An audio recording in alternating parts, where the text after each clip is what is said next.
My God, we're back, boys, on a beautiful Wednesday. Let's go. Get some bees in the chat for the boys. Get the hell on it, Daddy Doggone it. We're going to have a lot of fun today. Very, very exciting. Mr. Dan Vasc is here to join me. We're going to talk about everything under the sun, including Mr. Hasan Piker and Mr. Quartering. It's going to be a lot of fun, man. I'm excited for you coming on. You reached out to me, that never happens. You were like, hey, let's talk. Yeah. I was like, it's time to catch up, right? It's been a while. It's been a while, like around 1 year. Yeah. It feels like it, yeah. Man, time flies for real. Yeah. God, Jesus. But we're back. We're hanging out. And we're going to have a lot of fun. So, man, I'm excited for you being here, and I'm excited to talk, and I'm excited to hell yeah, man, get things going. I know before we went live, we always, I think, no matter what happens, every time we're around each other, we start talking about dieting and working out. Oh, yeah, bro, because I have no one else to talk about that shit. Yeah. Like, I try to talk about that with Beardo and stuff, and he says, now I'm gonna start dieting, I'm gonna start cutting. It's like, Beardo, how's the cut going? It didn't start yet. Like, fuck, man, it's time to start. Like, there's one there you can get only so far without starting to do those diet blocks, right? I fooled myself for a long time, think I'll just eat what I eat, and like try to comp. What is that? What they call it? I'll recomp. Yeah, I'll recomp my body composition, and no, but you gotta bulk, you gotta cut. Unfortunately there's no way around it. Oh, dude. That's probably gonna be most people's first plateau, having to realize that they gotta bulk and cut. Oh, yeah, having to realize that they have to actually lose weight and diet. Yeah. Oh, dude, I think I've trained maybe one or two people in the last decade that ever actually dieted. Like, they're always like, yeah, I'll diet, and I give them a meal plan, and they work out with me, or they work out somewhere else, and they just gain weight, actually. And I'm like, going to the gym for 1 hour a day is easy. Yeah. It's easy. That's the easy part, man. Yeah, it's the other 23 hours. Yeah, exactly. And it's really actually not that. Once you know how to do it, you become like an expert at it. And then everybody's like, oh, I can just never lose weight. And I'm like, bro, it's easier than you think, brother. Yeah. Easier than you think. Speaking of easier than we think, let's hit these super chats that came in before we even started the show. What's up, Wally Dangerous? Crazy Sharp says, I just have to ask, what is the orange for? Oh, added 5 pounds to every exercise for upper body this week. Getting closer to being not a fat Jer. Hell yeah, brother. Let's go. Congratulations, man. Progressive overload. Let's go. Man, I went to the gym today, and I was doing, what's up, Kino? Hydra Head. How you doing, buddy? And I was doing like shoulders, and for some reason I just got the urge to hit some flat bench for like the 3rd time this week already. And I was just throwing up like 75, struggling. I don't know. I'm just like I'm vain as fuck. Like I gotta throw up some weight right now. Dude, we work out for aesthetics. Of course we're vain. Yeah, of course. Razzle Dazzle, thank you, buddy. He put a bunch of bees in there for me. Thank you, Razzle Dazzle, man. I hope you're doing well. I've been working out chest for 3 times a week too. That's what you do. People ask me all the time, brother. They're like, "Hey, how do you get a big chest? And how do you like do a lot of weight and flat bench?" I'm like, "You do it like 3 times a week, and you don't do it for 20 minutes." Dude, I'll have people. I'll be working out by myself on flat bench on my 9th set, like deloading. And some kids will come over and they'll do 2 sets, like with maybe 25s or a plate, and then they walk away. And I'm like, bro, you got to put way more. I mean, but eventually you just love it. You want more. Absolutely. You start getting like you start being a masochist, and like it doesn't hurt enough, and you start adding sets and adding volumes. Like you know how much it has to hurt. To work, you start getting that kind of feeling. Yeah, and then I throw out my shoulder, and it just hurts for 2 years, and then it goes away one day. Dude, like, what split you been doing? Oh gosh, I'll do chest on like Mondays, and then I do arms and back on Tuesdays. Then I do shoulders Wednesdays, then arms again Thursdays, and then I try to mix in like some chest and legs on Friday, and then Sunday I'll do like a low chest thing. Have you tried full body since you were a beginner? Because everybody starts with full body, right? Yeah, never have. I've been doing full body for around 6 months, but let me tell you, it's not like beginners full body. It's Silver Age bodybuilding full body, like Steve Reeves, Reg Park. that kind of stuff. Because most of what we know about bodybuilding today is based on the 70s and 80s, like what we consider the golden age of bodybuilding. Arnold, those kind of guys, right? It's the pumping iron phase, the pumping iron age. But once you go back to like pre-steroids bodybuilding era, you really start seeing some crazy stuff that was forgotten but still works, man. And it's fantastic because I've been doing 2 hours and 2.5 hours workouts, and I'm fine. I'm just like happy. And it's true. Hey, no, he has that fuck body physique. It's part of it. I look like a chicken walking around. And I've started doing like legs once or twice a week again. I mean, I was doing them roughly, but I was doing machines, and now I'm doing like squats again, and it messes me up. By the way, thanks for the Sparkly Tracy. Thanks for the jewels. I appreciate you. We're up against the 623rd naked snake in a row. Last time Dan was here, we were still on I think we had like 100 in a row or 150 in a row last time you were here. We're at 622 raking. I keep falling to stick with a workout schedule, trying to get back on track. Last time I was in Phoenix, me and my buddy Rakin, we worked out together. The bee's knees. What's up, buddy? How you doing over on Kick? We worked out together, and we had a lot of fun, dude. It was just me and him and some hot Asian chick. Oh, hell yeah. It's awesome to work out with somebody. It changes everything. Yeah, dude. It's so fun. It's just I love it. Love it.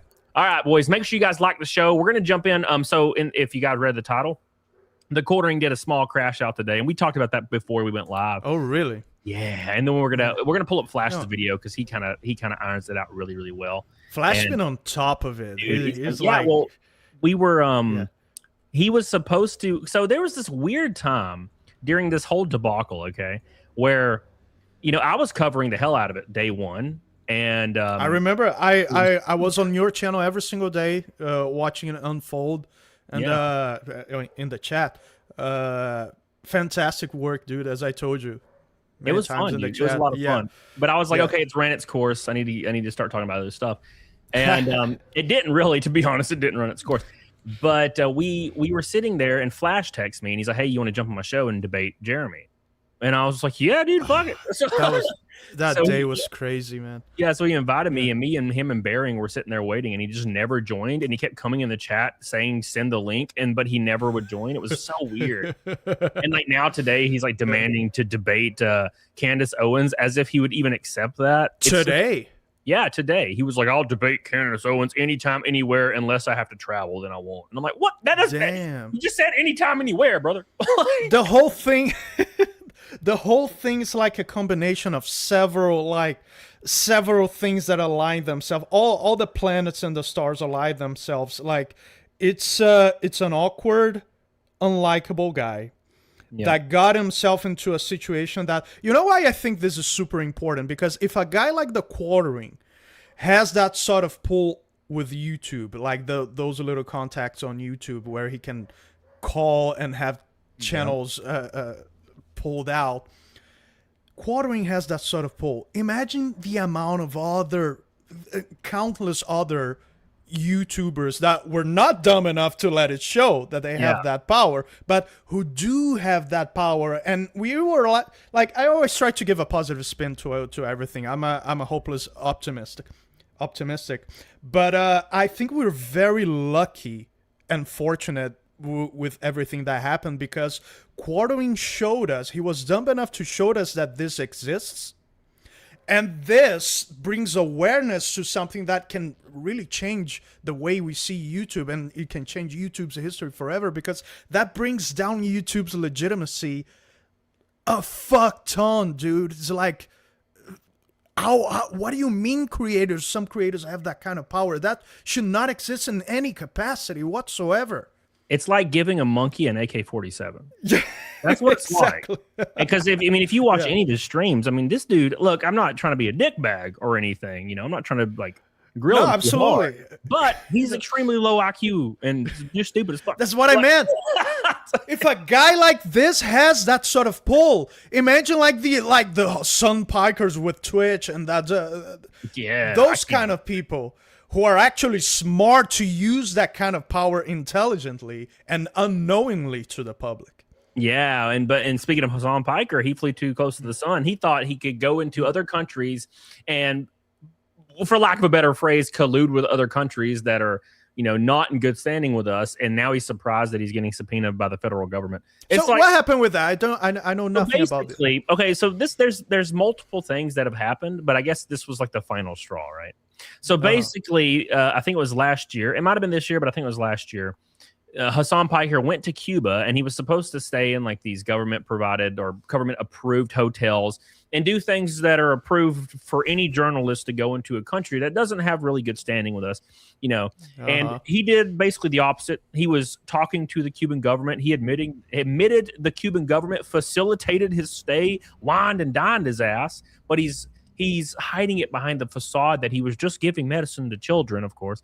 And the federal government's like, nah, bro, we think you may have violated some sanction laws. So they apparently subpoenaed him and some other people. And then yesterday, I believe it was, Hasan Piker came out and basically started naming names of everybody he's worked with for no reason. And you could I could hear his lawyer screaming into the What void. are you doing? Stop! What are you doing? He's like, yeah, dude, it's this place called Code Pink. Dude lives in China. He's really funding all the activism. I'm like, whoa! That dude in China is probably like, holy shit, he's just saying it all. He's saying it all. That sort of people starts to get comfortable and starts to get cocky, man. That's what happens. Yeah, they start to feel too safe. I'll pull up that clip right now, actually. That's a good point to pull that up. So Daniel Robertson says, bro, I spent the last hour on a main lift for the day, whether it's bench, squats, or dead, starting bulk in 2 months. I went from 70 to 190. My bulking's dangerous. My bulking's bad, Dan. Same, man. I gain weight very easily. I'm the same as you. I'm like fucking mac and cheese and like whiskey and shit. I'm just, and I'll get to like 200 and I'll be like, shit, I got to lose weight. And then I'll go down to 165 and then I look great. And then I start drinking again and eating hot wings and shit, and it's over. So we're the same age, right? I'm 36. Yeah, 36. Yeah. We're getting there, man. Do you think about doing the poisons? Like, yeah, bro. I was gonna say that earlier. Yeah, bro. All the topics. So I posted a picture. You think you got to your natural limit? Oh yeah. Well, it's not as hard as I want to go. Let's be honest. But I posted a picture of me like at max. Like max, what is it? What does Reagan always say? Pump. Max pump on Twitter. And I was at 167 max pump. I'm like 5'10", right? And I look fucking great. We're the same height. I'm 5'10". Is that 177? I think that's 177 centimeters. Yep. And I posted that picture and like one guy was like, bro, you need to get off the gear. It's dangerous. And I'm like, bro, I'm not even on gear yet. But in my 40s, I don't know. Oh, no, it's not the same. Sorry. I don't know. In my 40s, I might blast some shit. Just start boom. So you're thinking about like straight out steroids or TRT? Oh, all of it. If I'm gonna do it, I'm gonna be rolling TRT. I'm gonna be rolling MPP. I'm gonna be rolling sus. I'm gonna be rolling D-ball for the first 6 weeks. I'm gonna have a slick ass bald head, brother. No hair ever again. That Joe Rogan archetype. It's gonna be done. First week, the hair's gonna be like, bye. Yeah, that's what happens. Dude. No, I don't plan to do it. I mean, TRT, I'm probably gonna have to do it at some point. Every guy used to. Yeah, TRT, but like TRT for the people at home that maybe don't know, you bring your testosterone levels up, but it's still in the natural range. You don't go past the whatever you call it, unnatural range. Yeah, the physiological, natural, whatever. Yeah, you get it. Philosophical as well, everything. Exactly. You get smarter too. Yes. Nathan says, finally trying to get rid of the Johnny Bravo physique. No, sir. Well, I am doing legs, though. Thank you. Big shout out to Rakin. Big shout out to Crazy Sharp. We're a pink and a red boy from a rainbow night, and we're already a 10th of the way to Naked Snake and Super Chats. And I saw, by the way, somebody dropped Pre-Dawn Corpse with 3 kicks. I love you, buddy. I appreciate you over on Kick. Kick has been supplementing a lot of the income lately, so I really appreciate that. Oh, hell yeah. Yeah, dude, I got partnered in like 5 days on Kick. It was awesome. Oh, really? That's awesome. Dude, the Kick people are so supportive, man. Daniel Robertson says, listen, I've spent 14 years in the gym, clean, and literally just started first cycle and a draw. I don't care. I'll tell anybody about it. Yeah, that's the thing, man. I've never understood is people are really weird. Now, I get it if you're like sponsored and stuff. But if you're just a normal person, I've never understood why people won't just say they're on it. Like if I was on especially nowadays, it's I was just like, yeah, dude, I'm fucking blasting. Hell yeah, it's bro. common. It's very common. I don't give a like I'll say it's not for me, but it's like I don't have anything like I don't think it's immoral or anything. You do what you want, but it's like it's completely fine, and we can tell. It's like it's not like we cannot tell. Oh, you can tell. The guy who walks around vascularized and with a eternal pump. It's like I'm Liver King, yeah. Yeah. Exactly, like some Liver King situation. Like, there's no reason to. They always do. They think they're so slick with that shit. Like, it's really hard for people, and I don't like to call people normies, but it's an accurate fucking term. But basically, here's the issue. The issue is that we can tell simply by looking at one thing and one thing only, and that one thing that we can tell nipples. Is I don't know about the nipples, but one thing I can tell from is the shoulder caps. So your delts, So your delts, like your top of your shoulder right here, right where it rounds off. If they look like bowling balls, like see how mine goes up. If they come out like a little bit, they look like a bowling ball. You're on gear or TRT because you can't get them naturally. You'll see guys that are jacked and it comes straight down because they're natural. Yeah. But as soon as you get the bowling balls, bro, you ain't checking my ass. Bro, the deltoids can take a ton of volume. I start with deltoids every single session. I start with deltoids. As I told you, I'm doing full body. Deltoids, chest, back, and then arms, and then lower body. And it's like the first thing you train is usually what you're specializing in because it's like you're fresh. And it can take a ton of volume, man, because you're fresh, you're rested, and you can train like 3, 4, 5 times a week if you need it. Oh, if you're on gear, I know that we talked about this earlier. If you're on gear, you can train chest every single day if you want. Oh, yeah. It don't matter. There is no more resting. Rakin says, I think the enhanced games will normalize steroids if they keep giving out money. The only issue I have with it, Rakin, and this is the last thing I'll say on it before we move on to the Hasan Piker stuff. But the issue is people that are 16 and 17 years old want to become a part of the culture, and they start blasting gear, and it ruins their whole life. Like, bro, you're in your 30s, 40s, you're already engineered, and you've been working out for a long time. You're kind of engineered to take that and kind of just grow from it. But like 16-year-olds, they're not even done with their frontal lobe, and they're blasting tren, and their frontal lobe's not even developed. Holy they'll kill people. They'll kill their whole family. And bro, you're in your late teens and your early 20s. You're already on natural testosterone. Like you're already on natural steroids. You can do anything, and you will get results. Yeah, 100%. Like just good times. I would say if you're going to start gear in any way, shape, or form or TRT, at least wait till you're in your late 20s before you start blasting because you're going to have such negative side effects. Absolutely. Gregory Lieber says, working out with my 17-year-old brother who wants to gain 20 pounds for sports, 6'3", 160. Damn, that's small. We got a long summer ahead. Good news is I'm getting jacked. Just all you got to do is make him eat everything in sight. I had a buddy that had to dirty bulk to gain any weight. He had a dirty bulk. He couldn't clean bulk. He had to eat pizza fucking 7 days a week. To get huge. And he got huge.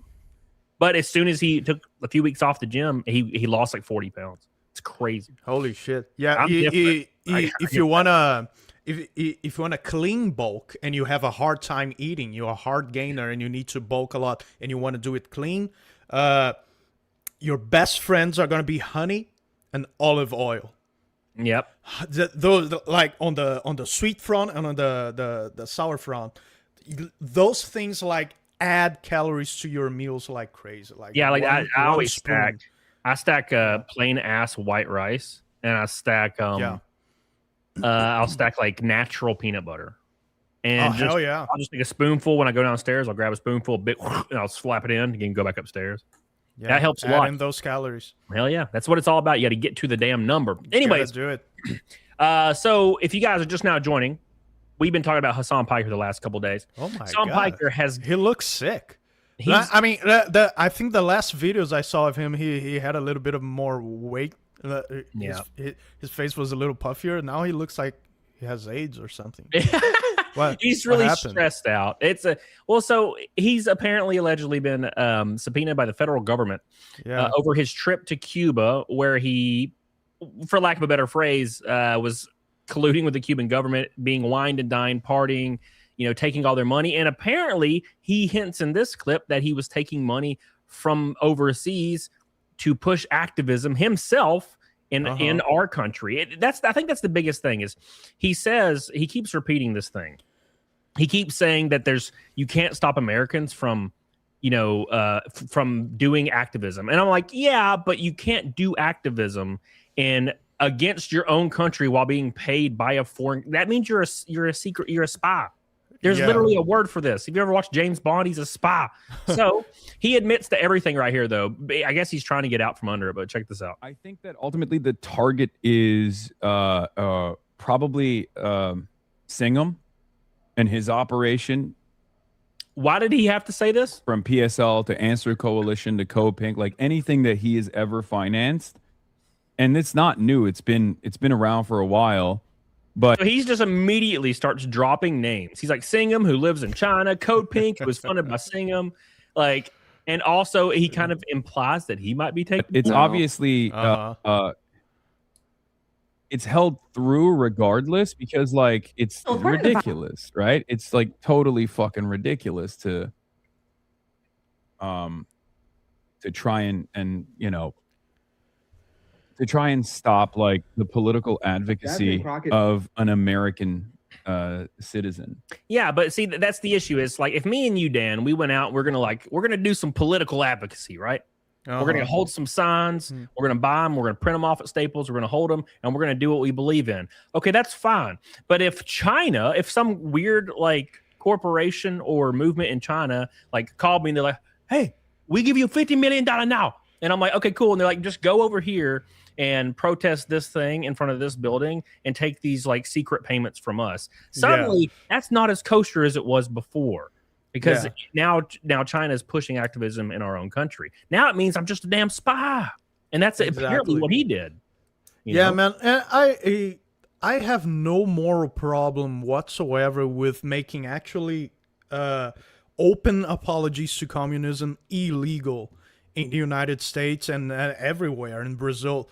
And I don't think that goes against the First Amendment in any capacity, because you're crossing when he's an open communist, Hasan Piker, openly communist. And once you're openly advocating for that sort of stuff, it's an open call to violence. I know this individual has no problem with open calls to violence, but the government should.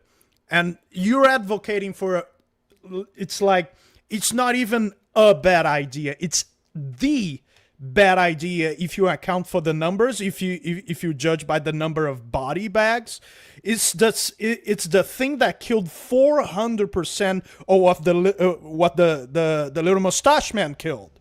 Yep, 400%, four times more than the little mustache guy. So it's not just a bad idea; it's the bad idea. So you're advocating for that. You're openly calling for genocide and violence, and that should completely be illegal and punishable by prison, and that wouldn't go in any capacity against the First Amendment.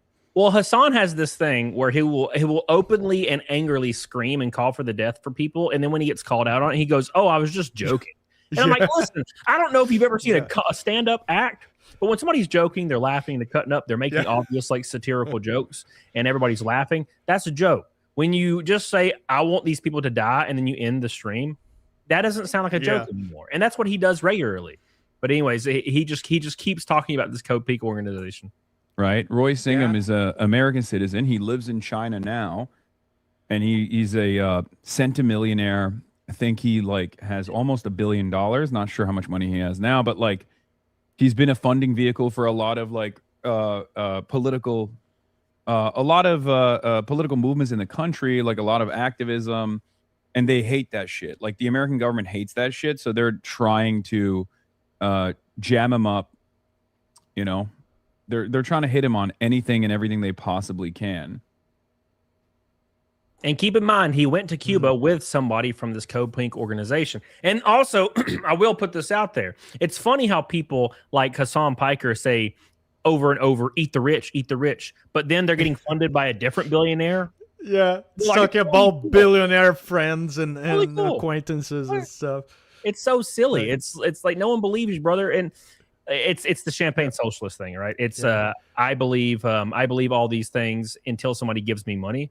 Then I'm totally cool, you know. And look, I'm not saying I wouldn't, you know, but I'm not a socialist. If you give me $100 million to like fly somewhere and do a speech, my happy ass will read the script. You know what I'm saying? Just read it. Yeah, I got shit to buy. You know, so like, yeah, they got a. Did you see that he started in some manosphere stuff? He was his first channel was about manosphere and that sort of thing. Yeah, that's how it works. He just goes wherever the wind blows. That's how you start. Just like that's how we start. No, Jeremy the Quartering did the same thing. You know, I said this a few weeks ago. I was like, how many days, how many months until Jeremy is suddenly just a liberal now? Because that's where the wind is blowing. You know, that's what people do. Obi-Wan Cannoli says, I can't stick to a diet to save my life. I've been 250 for 4-5 years. I mean, it's one of those things. I have a friend that does the same thing. You have to just say in your mind, I know this sounds insane, but you have to say in your mind, I'm going to do this and not fail. And then you just do it and not fail. You can't like, and I don't know about you, Dan, but this is how I am. When I'm on my heavy cut, I don't do cheat meals. The entire heavy cut. I don't even touch. I got to make that jump, man.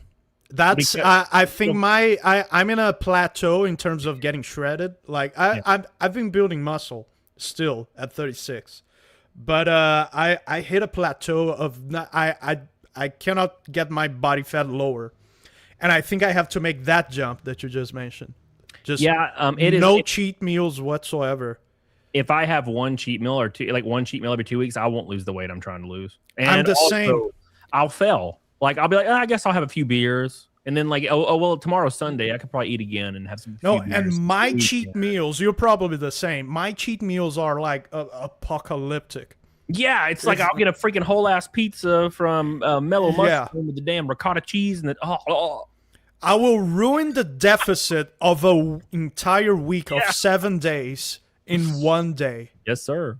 Yes, sir. That's what I do. Yeah. It's what I do. I have to make that jump, man. I have to make that jump. Yeah, it's hard, but once you do it, and it's just 75 days, and then you get to the end. Every time you get to the end, and you have a freaking 6 or an 8 pack, and you're like, this is nice.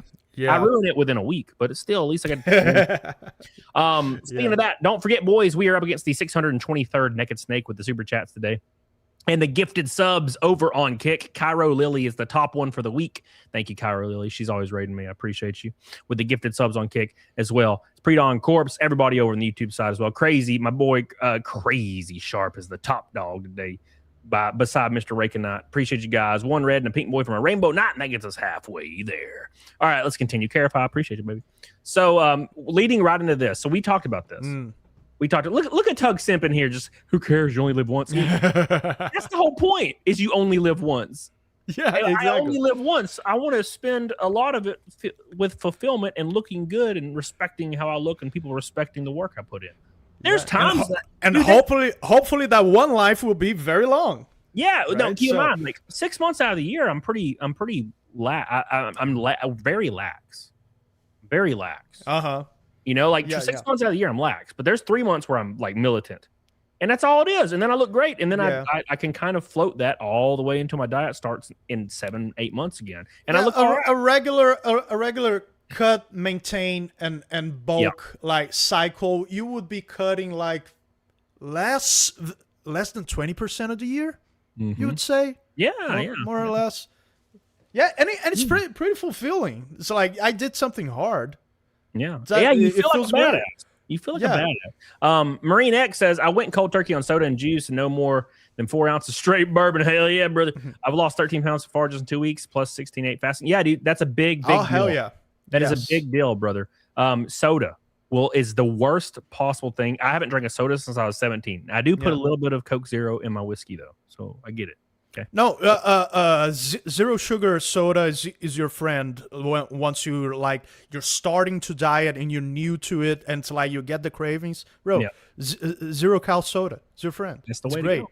It's a great hack. Ashley Casey says, as of last Friday, I'm down 100 pounds, no shots, no docs. Congratulations. Let's go. Bro, I've been, there's a part of me that wants to run, what is it called? I forget the peptide. No, I know. Yeah. There's a certain peptide that like helps with muscle repair and it loses weight. I forget what it's called now.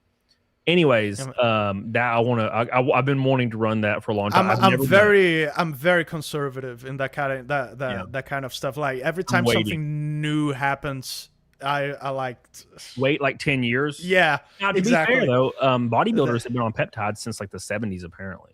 So I don't know.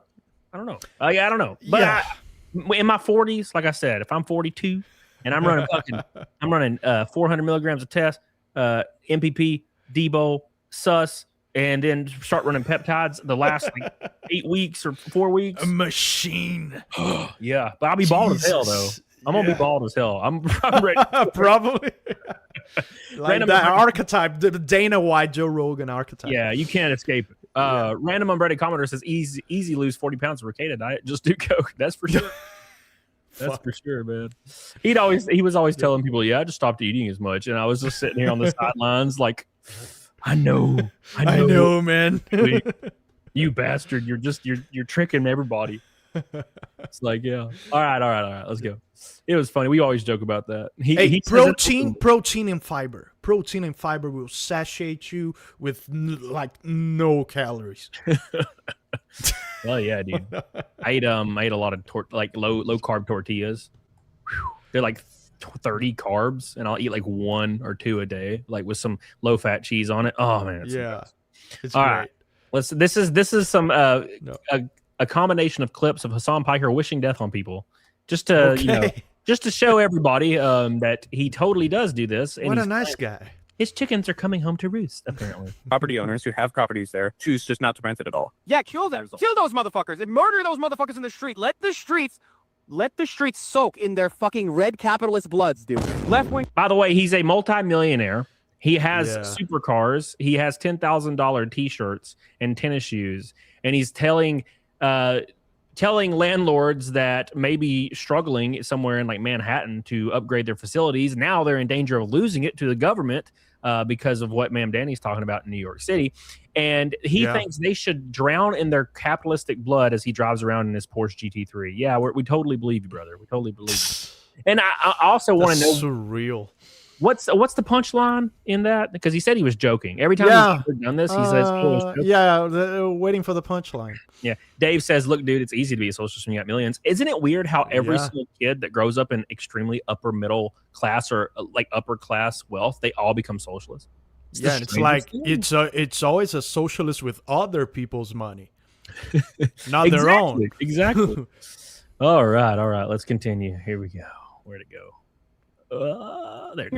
Liberals, you need to be fucking showing your opponent's guts on there, okay? You need to be gutting them.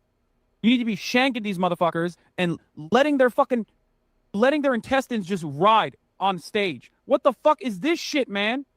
Slice them up if you care. That's crazy, man. That's Twitch, right? Yeah. Imagine a Trump supporter on Twitch saying the same with the names inverted, like talking like that about left wingers and liberals and stuff. And he's never had a meaningful ban. And here's the thing, dude.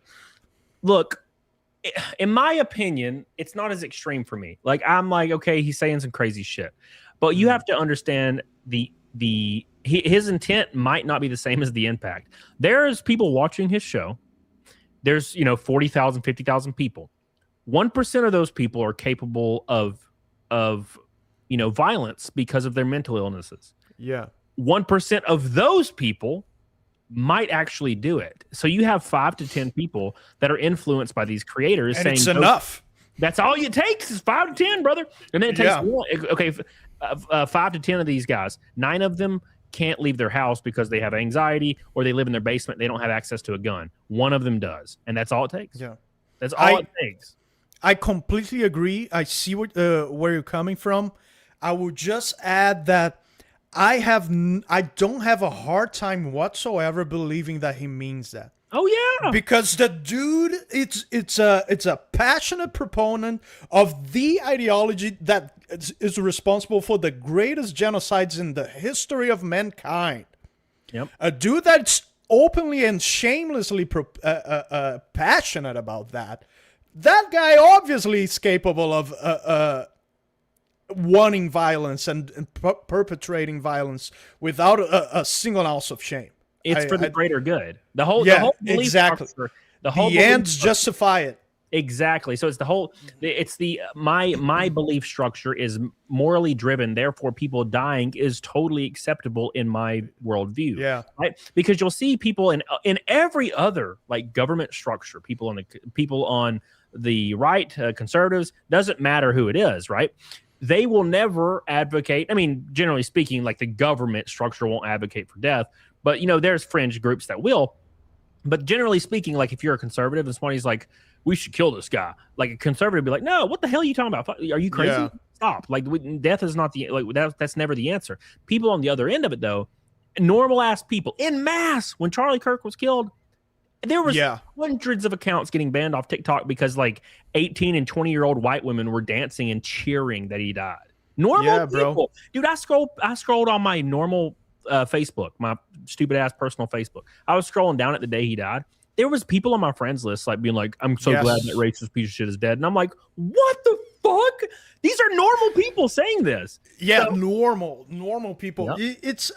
It's a lot because we're very lenient. And I'm saying we, I don't even mean conservatives. I don't consider myself a political conservative. I'm more like a ANCAP, anarcho-capitalist, and I don't know what your political leanings are either, but I mean we by non-leftists, because that's pretty much what it became. It's leftism versus the world, and we as non-leftists, we are pretty much very like tolerant, and it's very ironic that we're very tolerant because we're the ones called intolerant, but we're very tolerant to like, oh, it's just a different opinion. It's just like, oh, he can still be my friend. He can I can still talk to that person at work. So like, you understand what those people want for you, right? When people celebrate death, when people celebrate, like when Bolsonaro in Brazil was stabbed, he was the only right-wing president that we had like in decades. When he was stabbed, it was the same thing. People celebrating, oh, he should have died. He should have this. He should have that. Like, it's time to start treating these people like they are showing to be deserving of being treated. Like, cut ties, man. Those people want you dead. Those people want you dispossessed. Those people want you enslaved. It's time to realize that and start treating them as such. I'm not saying about not talking about anything violent, obviously, but it's time to, bro. It's being a one-way street. That respect we've been showing them, that tolerance we've been showing them. It's been a one-way street for too long. Yeah, a good example of this is when there was a poll, I don't know, probably 6 months or 8 months ago, maybe a year ago, actually, because I think it was around the time of Charlie Kirk. There was a poll, and the poll was, do you think political violence is acceptable? And it was something like 3% of conservatives said it was acceptable, and something like 40% of liberals said it was acceptable. That's like almost half. I don't doubt it. And I don't doubt it at all. A similar poll happened with COVID. They called them quarantine camps, but they were concentration camps. They were trying to build concentration. They did it in Australia. And when they started filming these things in Australia, they took your phone away when you went in. But they were trying to get those things going in America.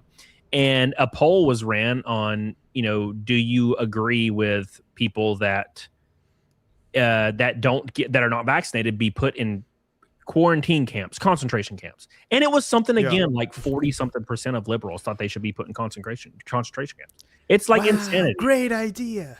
It's insanity, man. Intimidator says, "Good evening, Cody. You probably already heard about this, but it sounds like the Richard is besides retiring college number, font, and style, he'll hold it on for his son." Yeah, I saw that, man. That's a lot of pressure, I think, for him. But it is, I think, easily the right thing to do. Thank you, Intimidator. I appreciate you so much, brother. Strong opinions. Have you seen Andre Smave? That dude's heart's going to explode on the sheer amount of gear. Oh, I got to Google this. Thank you, Strong Opinions. I'll look it up. Thank you, buddy. And Obi-Wan Kenobi, Dr. Fauci got subpoenaed and didn't go to jail. Neither with Hasan. Well, I don't think he'll go to jail. And the reason is because these guys basically they just have too much money, too much political influence to ever see inside a prison. I don't think Hasan Piker has as much as like a politician does, but he has enough to where he knows enough to where he'll never see the inside of a prison. That's why, we know that there's hundreds of people, or at least dozens of people actively on the Epstein list that actively engaged in nefarious behavior, and none of them will ever see any kind of justice. And it's because they're places of power and also what they know. The issue is they know some shit.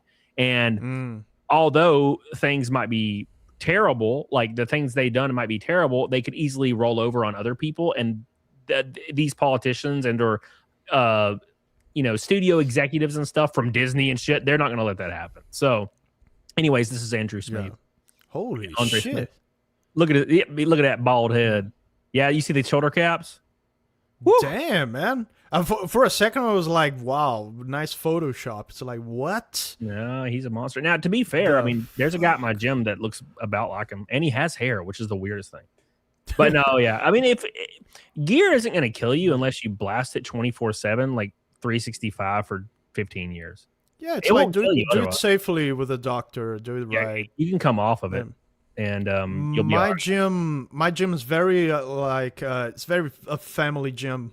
It's like there's probably like a couple guys on gear that I see and I can tell. It's like that guy already got here vascularized. Yeah. So, but yeah, it's more of a family gym. I cannot make the noises, the pumping iron noises. Yeah, Sadly. Emil says, someone said, thank you, brother. Or someone should. Thank you, Emil. Appreciate you. We are officially a fifth of the way to Naked Snake and a red and a pink boy from a Rainbow Night. Thank you, guys. Let's go. All right, let's continue. Cared about Medicare fraud or Medicaid fraud, you would kill Rick Scott. Okay, I gotta stick like the ACP guys on. Said you should assassinate a sitting politician right there. On him. Okay, that's it. You got to get one of those like Has Al Dink type motherfuckers to just like eat his ass alive, you know? Are you okay? No, you shot me! Are you okay?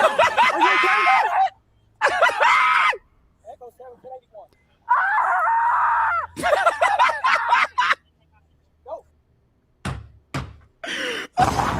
Are you okay? No, you shot me! What the fuck?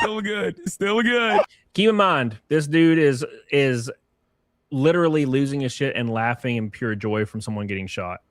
He's literally a monster. Like this guy's like he's probably what I would think is, and it probably has a lot to do with growing up. He grew up hyper wealthy, like unfathomably wealthy, So what exactly do we know about that? What did his parents do? So I think now I don't really remember, but I think his father was like a real estate had a real estate empire. And there's pictures of him growing up, and he's on like a water polo horse, and he's like dressed up in this water polo. Saw that picture.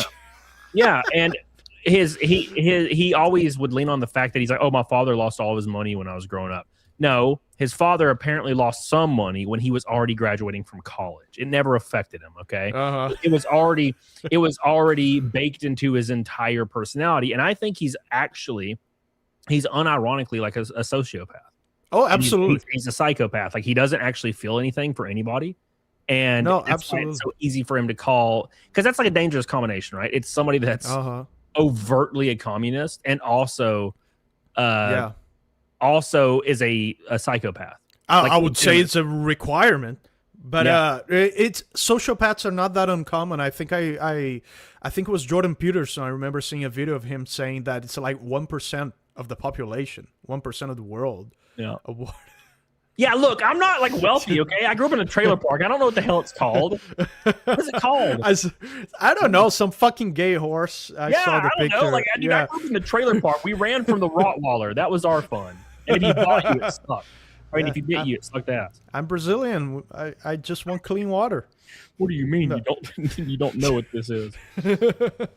Horses play regular polo. Well, fuck, it's just called it's called polo. Why did I say water polo? See, you can tell I'm a redneck. Water polo, because that's what I played. The great thing to talk to a Brazilian is I'll go with it. I don't care. I'll believe everything he says. I'm not a smart man, okay? You know, Yeah, I like don't the know about- chat. The chat saying maybe it was a seahorse, so it's water polo with a seahorse. There you go. There you go. All right, Gotta be really rich to do that. Yeah, man. But anyways, he grew up hyper wealthy, so of course Yeah. he's a socialist communist. That's how this always works. I don't think I've ever met a friend. I had a friend that I used to go to the gym with, and he grew up. His parents made like $10 million per year, annually. Right? Uh-huh. And he moved out of his house, and they bought him like a mansion to live in, and they live. The worst thing you can do for a child. Yeah, they live like 3 states away, and he moved here to go to college, and they bought him a fucking mansion. And I went over to his mansion one time, and he has just a buddy living with him rent free, which is awesome for that guy. And yeah, all he did all day was just like do drugs 24/7. What do you expect? 24/7. He just does drugs, Yeah. and then that's. I think he's still doing that. I don't fucking know. So like, but that's the point is, and he's also he was like a socialist. He was a huge Bernie supporter, like Bernie, yeah. And I'm like, brother, shut your mouth.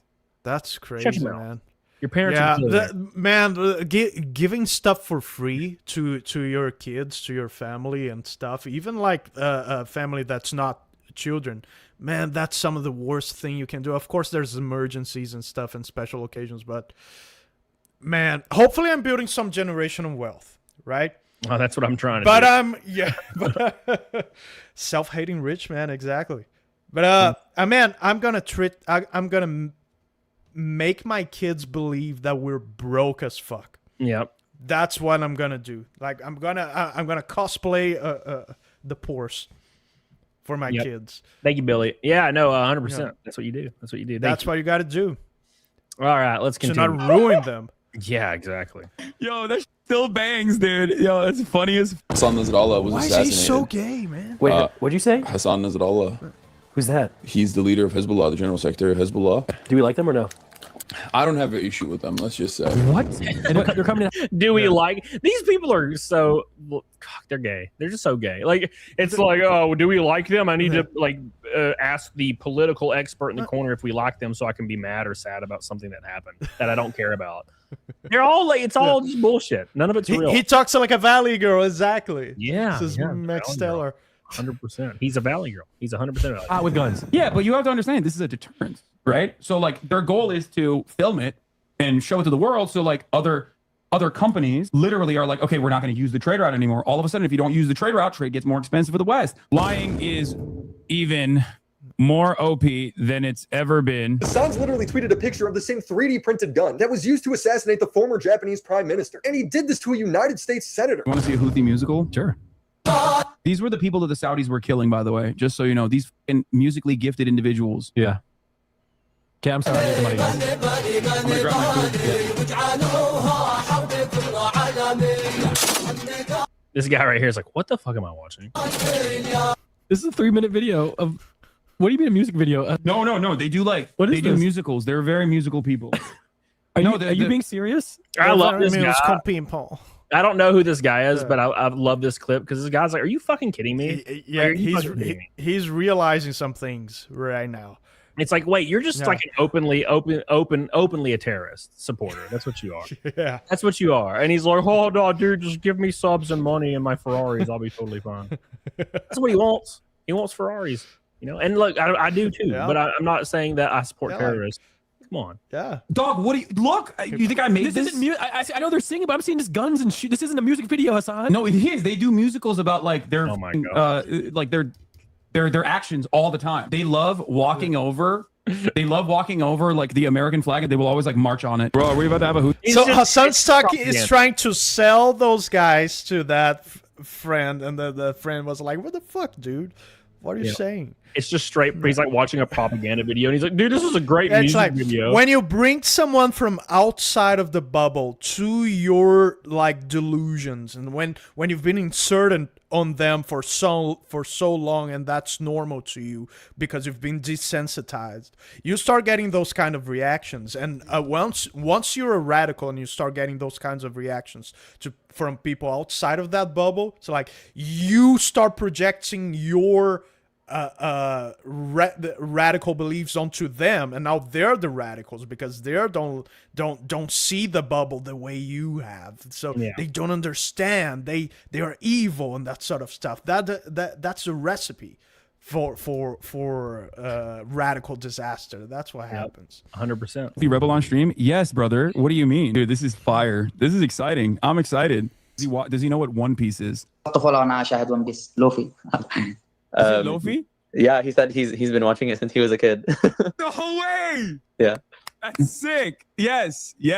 Like, and by the way, I just want to point this out. This is a multi-millionaire, a champagne socialist that has thousands of dollars collectibles behind him, supercars, and thousands of dollars in like clothing and fashion, over here patronizing and agreeing with this terrorist on the ground overseas. He's like, yeah, it's so cool. He watches anime like us, bro.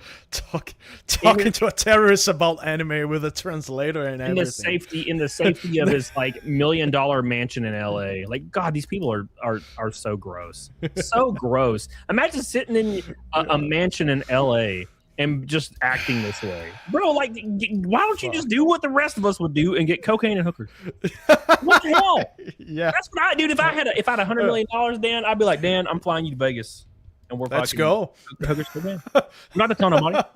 It's fine. You know what I'm saying? Just do something. Live the Or go there and be a terrorist yourself like a man. Instead of being like just kissing their ass here from the safety of your LA mansion. That's easy. I want to see you being an actual terrorist in person. Dude, it reminds me of that video of celebrities when they were like singing Imagine by John Lennon. Imagine imagine no possession. I hate that song. They're all sitting in their mansions while singing it. Yeah. Imagine no possessions. I mean, I'm not going to do that shit, but you imagine it. Right? Just imagine. It's like, imagine not having the brand new Ferrari. It's like, well, use your imagination. It's like, I don't have a Ferrari, you bastard. God, imagine being like you, Porsche. Oh God, no, thank you, no, thank you. I already live it. I don't want it anymore. That's fire. That's so fire. Oh my God. We think oh my Luffy's God. Ansarallah is doing what Luffy would do. You should tell him that. Two principles that you should keep with you when you look at a situation in the Middle East. You look at what the local government is and who the Western forces are. Never align with the Western forces. That's a principle that you could take home with you if you want to actually be moral or if you want to be smart. I think her collar's too tight. If you want to be moral, you should always side against Western culture forever while you live in LA with your millions. Yeah. But But Cody, just imagine being this guy. Like, why does Hasan even live in LA? Why does he not move to like Iran or something? Like, yeah, why does he not move that's to, what I'm like, saying. Palestine? Go there and do it. Yeah, go there and do it yourself. You're just like here on the safety of your First and Second Amendment under the Western civilization. But Cody, isn't it interesting that those guys are always kind of feminine? Oh yeah, they're always 100%. He sounds like a valley girl. Yeah, no, but I think that's not. There's a pattern there. There's not just a coincidence. I think like there's something about masculinity and being raised with strong father figures that prevents that kind of stuff. Yeah, it prevents you wanting to genocide your neighbors. Yeah, like it's the weirdest thing, man. Like, but no, and the craziest part about all this is there is not really an example, with the exception of like the Ye and Nick Fuentes like years ago meeting with Trump like years ago, but. Every single there's so many politicians that will come out and like invite Hasan Piker out because he has a lot of viewers on Twitch, and they have I guess they don't vet it or they don't care that he calls for the death of people because maybe they agree. I don't know. It's hard to say. Maybe they agree. Well, it's possible. You have to be able to get two fingers, and I can't. Yeah, she's like, his collar's too tight because he has a shock collar on that's extremely tight. Even get one. I think you're choking her. She's like, America deserved 9/11, dude. Fuck it. I'm saying it. my favorite flag. Yeah. Hezbollah. Look it up. Oh. I'm not even kidding. It's actually a dope flag. It's the same reason as to why America. Kaya, please just fucking go. Just stop. Yeah, that's Jesus Christ, being such a baby. Let the streets soak in their Yeah, like he sucks. He abuses animals as well, which, you know, everybody tries to defend it. And like I said, it's at the point now with Hasan where he could literally kill someone on camera and people would defend it. It doesn't really matter what he does at this point. It's very interesting. Like, he's the complete package. Like the classic villain arc. Like, he's a communist. He's pro-genocide. He calls to violence, and he tortures poor animals. So how can you be more like designed by a movie writer or something as a villain? It's so funny. It's gross. It's absolutely gross. Yeah. Make sure you guys do me a favor and like the show. Hit that like button on the stream. We are a fifth of the way to Naked Snake for the 623rd stream in a row. Big shout out to Mr. Crazy Sharp, and oh my gosh, all the subsequent people. I appreciate you guys so much for all your love. 2 gold boys today, 1 orange boy, a bunch of green boys from boys like Rakin and Mr. Gregory Lieber, Mr. Kobe One, and Daniel. Appreciate you guys. Let's continue. We're going to move on to. I don't know what's going to happen with Hasan Piker. I don't think anything. I think he'll go testify, and that'll be the end of it. Well, it's a start. Yeah, the fact that he's being subpoenaed, I think, is a good thing. But also the fact that he doesn't get banned from Twitch.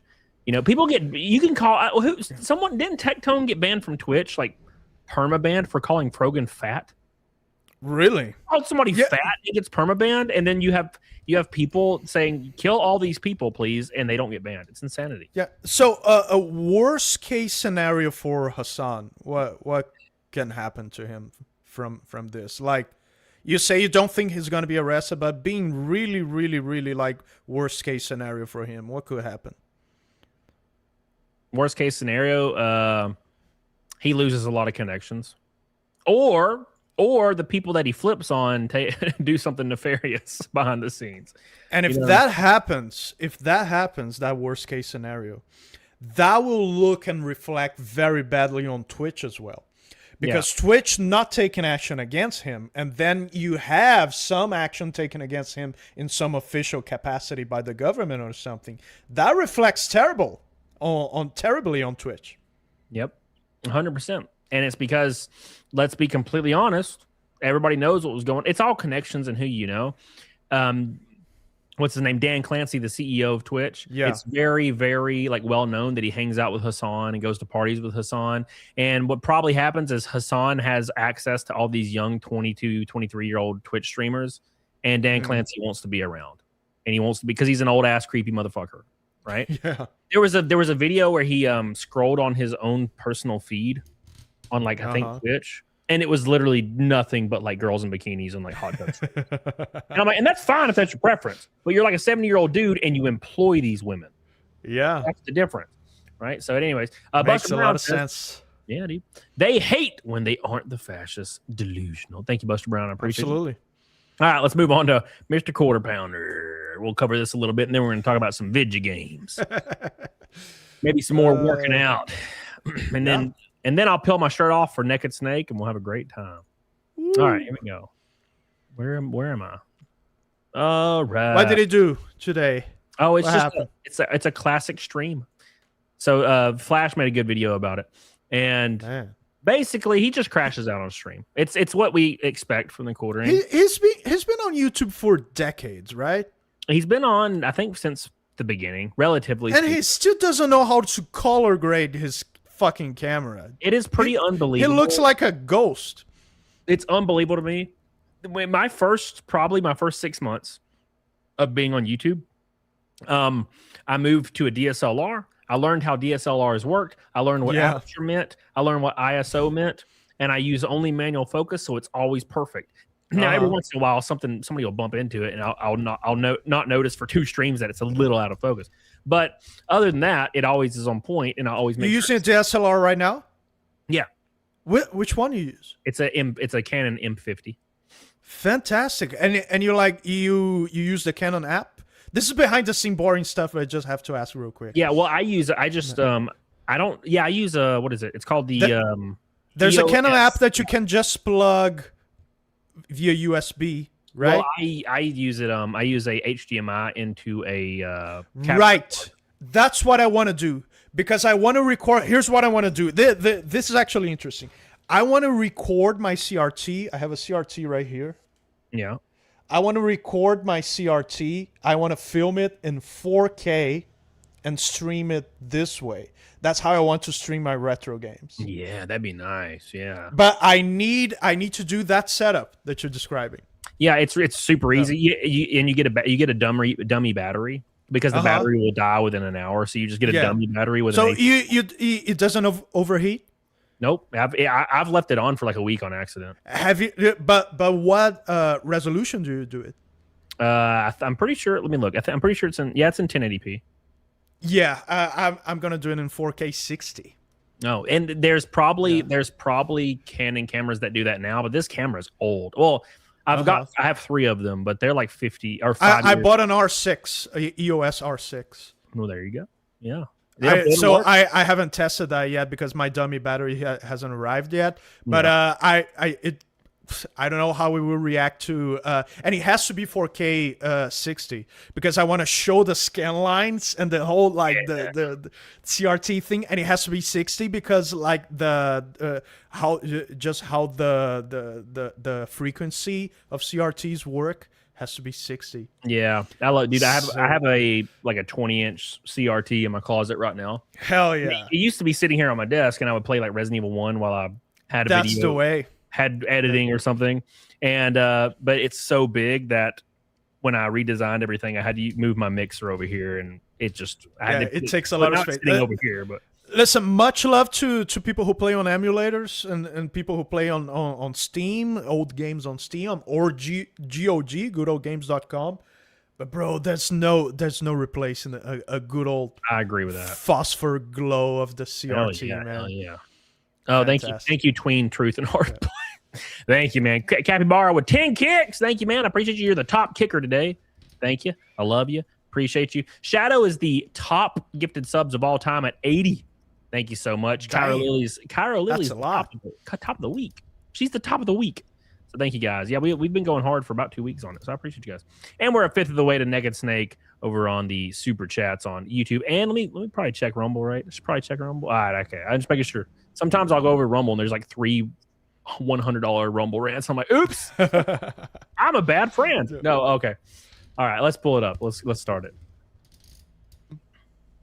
Anywhere. Let's take a listen here. Anytime, anywhere. Anytime, anywhere. Okay. Fine. Okay. As long as I don't have to travel. So he means not anywhere, but maybe anytime, maybe. Epic Mike did such a good impression last night on Geeks and Gamers of his quirks, like anytime. Oh yeah, dude, that he does that. He's like, unsettling, man. He's like, I was thinking about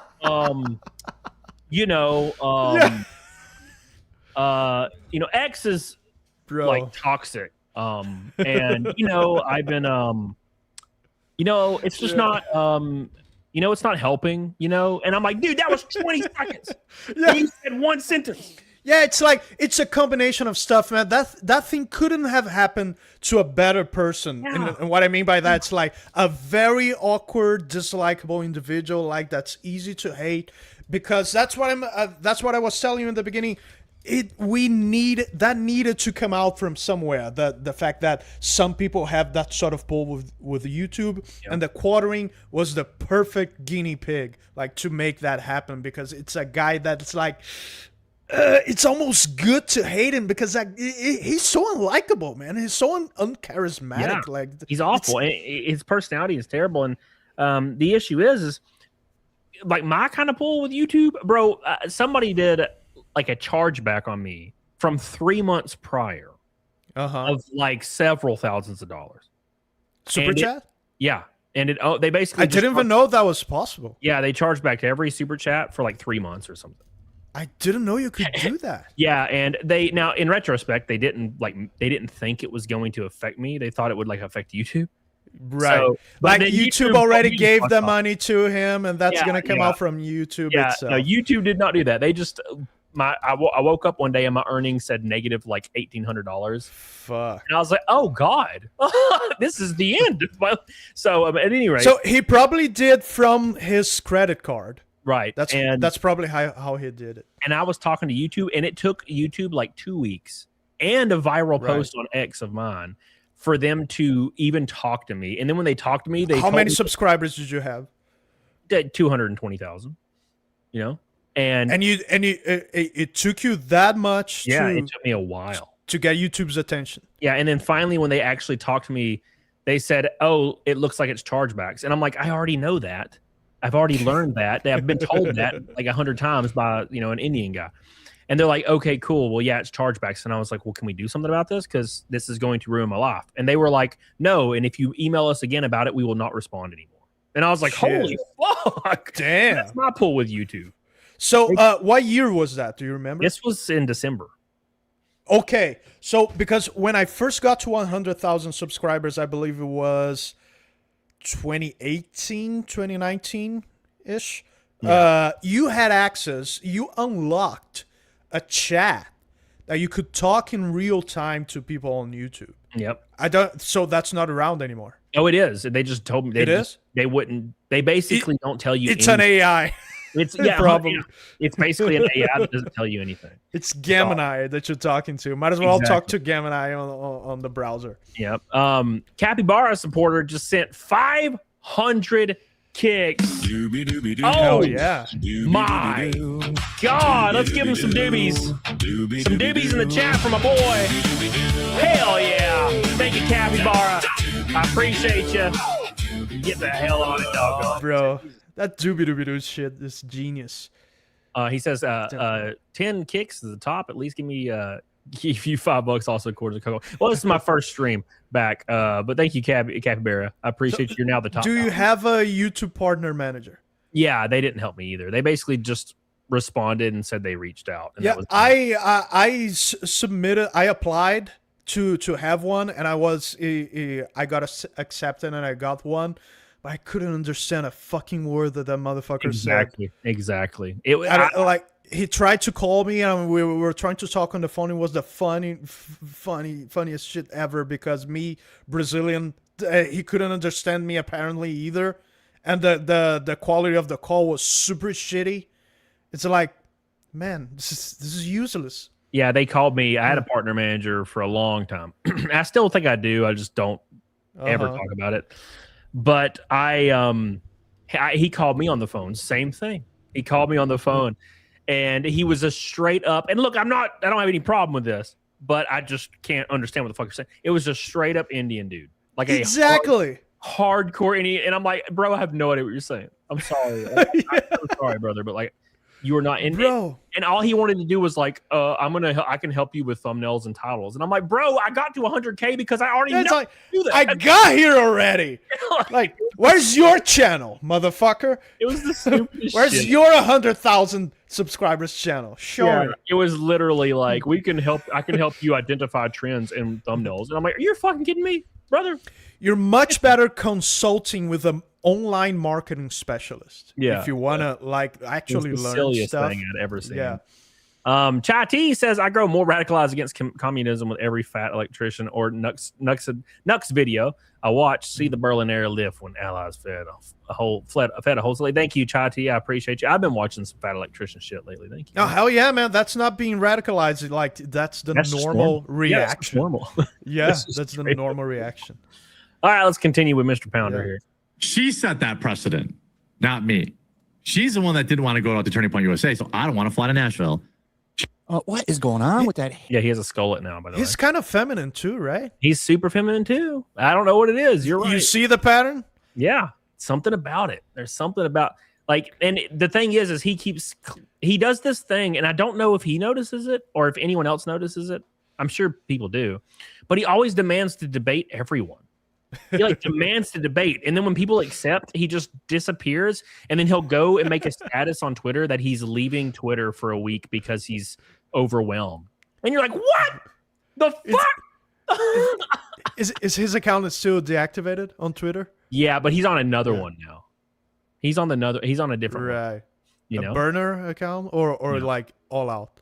Yeah, it's a burner account. He's on his second burner account. So, but the thing that's hilarious is he agreed to debate me and Flash, but then he changed his mind and said he didn't want to. He only wanted to debate Flash. So then he set up a debate with Flash on that Saturday. And the Saturday finally came. Yeah. And then the Quartering puts up a tweet that he's leaving the internet for a week. And then that just weekend disappeared. was crazy, man, and didn't even mention anything about the debate and stuff. And it's like there were actually people who were his fans and from his audience that were waiting for that debate. It's like, I want to see what this guy has to say for himself because I like him. I'm his fan. I watch his videos, and I want to hear him defend himself. Yeah, defending exactly, himself. exactly. So yeah. Thank you, Super Rob, for the 100 jewels. I appreciate you, brothers. Thank you, thank you, thank you. 390 until Naked Snake for the 623rd stream in a row. One red and a pink boy from a rainbow night. And super chats keep going with the quarter pounder. Hair behind his hat. Does he have a skullet?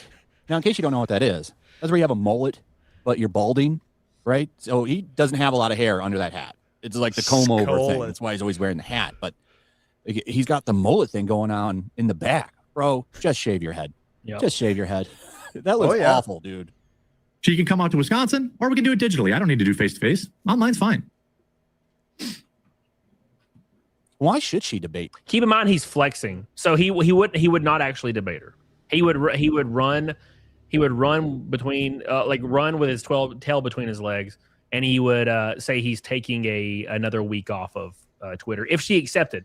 Like that's what would happen right now if Candace Owens accepted a debate from him and said, "Okay, here's the time and place. Let's do this." He would not acknowledge it, and then he would take time off of Twitter and take time off social media during the time the debate's supposed to take place, and he would ignore it. I think he wants to frame the situation and manipulate it in a way that the person refuses to debate, so he can tell to his audience, "Hey, I wanted to debate," and the person ran. That's exactly what he says. But he said that. But actually, when the person agrees, he's like he pressed the panic button and quit some social media platform. Yeah, he literally said that when me and Bering were sitting in Flash's studio, like or his back room, and we were like, we're ready to debate, and he kept posting on Twitter that we ran from him, and we were just sitting there waiting in the room, talking about whatever. We were just having fun and talking about nonsense, waiting for the Quartering to join. And Quartering's like, "Yeah, they ran from me, brother. They totally ran." And we were just sitting there waiting for him. Yeah, it was so cringe. It's just, I don't know, man. You know what it probably is? He probably has like completely spiked out through the roof estrogen. So he's that's actually a thing that's the vicious cycle of obesity. That's why a lot of people have a hard time leaving it, because like you build estrogen makes it harder to produce testosterone and get like physical and lose weight and do physical activity. And like it's an ongoing thing that keeps feeding itself. Yep, it's just how pun intended. A lot of people don't realize that is when you get really extremely obese, like you're running so much freaking estrogen spiked out, and they're like, "Why am I crying all the time?" And I'm so depressed, and it's like because you have zero testosterone flowing through your veins, right? Oh yeah, this is real. Yeah, it's a real damn thing, dude. It's a real thing. Right, GQ says the skullet business in the front's tanking, but the party in the back is cranking, brother. To be honest, I think if it was me, I might fucking rock a skullet. I might let it go and then have a big fucking skullet and get jacked. Like, and I mean, hell yeah, just fuck it. Because like, if you're jacked, you can have whatever hair. Fuck them. Yeah, it doesn't matter what you have up here, bro. Doesn't matter. No, if I start losing my hair, I'm shaving it all, dude. Yeah. I've been feeling it. I want to cut my hair. I'm saying it here for the first time, so you guys get prepared. No, you'll lose your super chats. You can't. I need to do Men Buns Are Gay first, but and I'm not promising I'm gonna cut my hair after Men Buns Are Gay. It might take some. Like I'm starting to feel it. Might take some years, maybe 2 years. I just know I don't want to be a dad with long hair. Don't ask me why. It just seems there is something. You know? Yeah, I get it. Like a kid, like that's my dad, but he has the hair, the same hair as mommy. Yeah, I can totally see that. Yeah. You know, I'm trying to find that picture. So I have a picture, of me with a man bun. Find it, and it was like right before. It was the longest my hair has been in a long time. And it's going to be one of those freaking pictures on TikTok that are blacked out, isn't it? Yeah, it's going to be one of the ones that are not loading for no reason. Yeah, but no. So I had a PDH Jessie. She wanted to give me a little man bun, and it's the dumbest thing in the world. And it's like a little bitty spike. I might be insane. Maybe it never happened. Maybe I imagined that, or maybe I didn't put it on. Oh, there it is. I found it. Mandela effect. Right there. You see my little man bun up there? Is this real? Yeah. You see my little man bun? Yeah. It's a little spot. I had a really good pump going, so I thought it was hilarious. Bro, yeah, you look jacked. Yeah, dude, I was looking good that day, brother. No, that was a good day. This was like, I don't know, 2 months ago. Oh, no, this was in fucking November. What the fuck? Wait, where is it? November? Bro, the years fly. No, it was literally 2 months ago. Okay, I'm about to say, there's no way I was that big looking in November. That's the day of my dying. But no, dude, those forearms. What do you do for forearms? Do you do something? No, I do nothing for forearms. Bro, I train forearms 3 times a day, and it's like there's some results. Like I'm starting to get the little bump here, but dude, it's my buddy did those things. Fuck my genetics. I do everything, man. Yeah, no, I do. I do the wrist curls. I do reverse wrist curls. I do everything. Yeah, I don't know. I've never worked them out for whatever reason. Shadow with 10 gifted memberships on Kick. Let's go. Oh my God. My man coming in strong. Woo! Hot diggity damn, brother. Kick be rocking. Shadow's back. My boy Shadow's back. Give him some bees in the chat. Thank you so much, Shadow, for your love over there on Kick. You're goated as hell, buddy. You're goated as hell. Appreciate you, brother. Thank you. We're hitting the goals over on Kick. Appreciate you guys. We're still a red and a pink boy in super chats away from a rainbow night, which will get us almost to Naked Snake for the 623rd stream in a row. Let's continue with our boy Jared. Hate him. She has like 6 million subscribers. What does she get out of a debate? Well, I paused this really quick, but the issue is with this is the reason Jeremy thinks that somebody with 6 million subscribers and gets millions of views per video should debate him is because he still thinks he's that guy. Like now, I don't think he was ever really that guy, but he was closer a couple of years ago. He gets like 8,000 views per video now, and he gets, Rumble, he gets 1,000 viewers, but let's be honest, it's probably like 100. Rumble is really weird how they count views because sometimes you be on the front page, on the home page. Yep. I noticed that with other streams and like D-Day Cobra and stuff, and the chat's going a certain speed, but you have like 3,000, 4,000 viewers, and what I think they do is like, if you're on Rumble's front page, this is just theory, this is my guess. If you're on Rumble's front page and the video is previewing, like you hover your mouse and the video starts to preview, that counts as a viewer watching right there, even though he's not inside the chat, even though he's not there actually watching the video. There has to be something like that because I don't want to believe they're artificially inflating views. Yeah. I don't want to believe that, but that's the other explanation that I find. I was streaming on Rumble one time, and I had like 5,800 people watching because I was on the front page, and I was like, "There is no fucking way," because the chat was. It was moving, but it wasn't moving like crazy.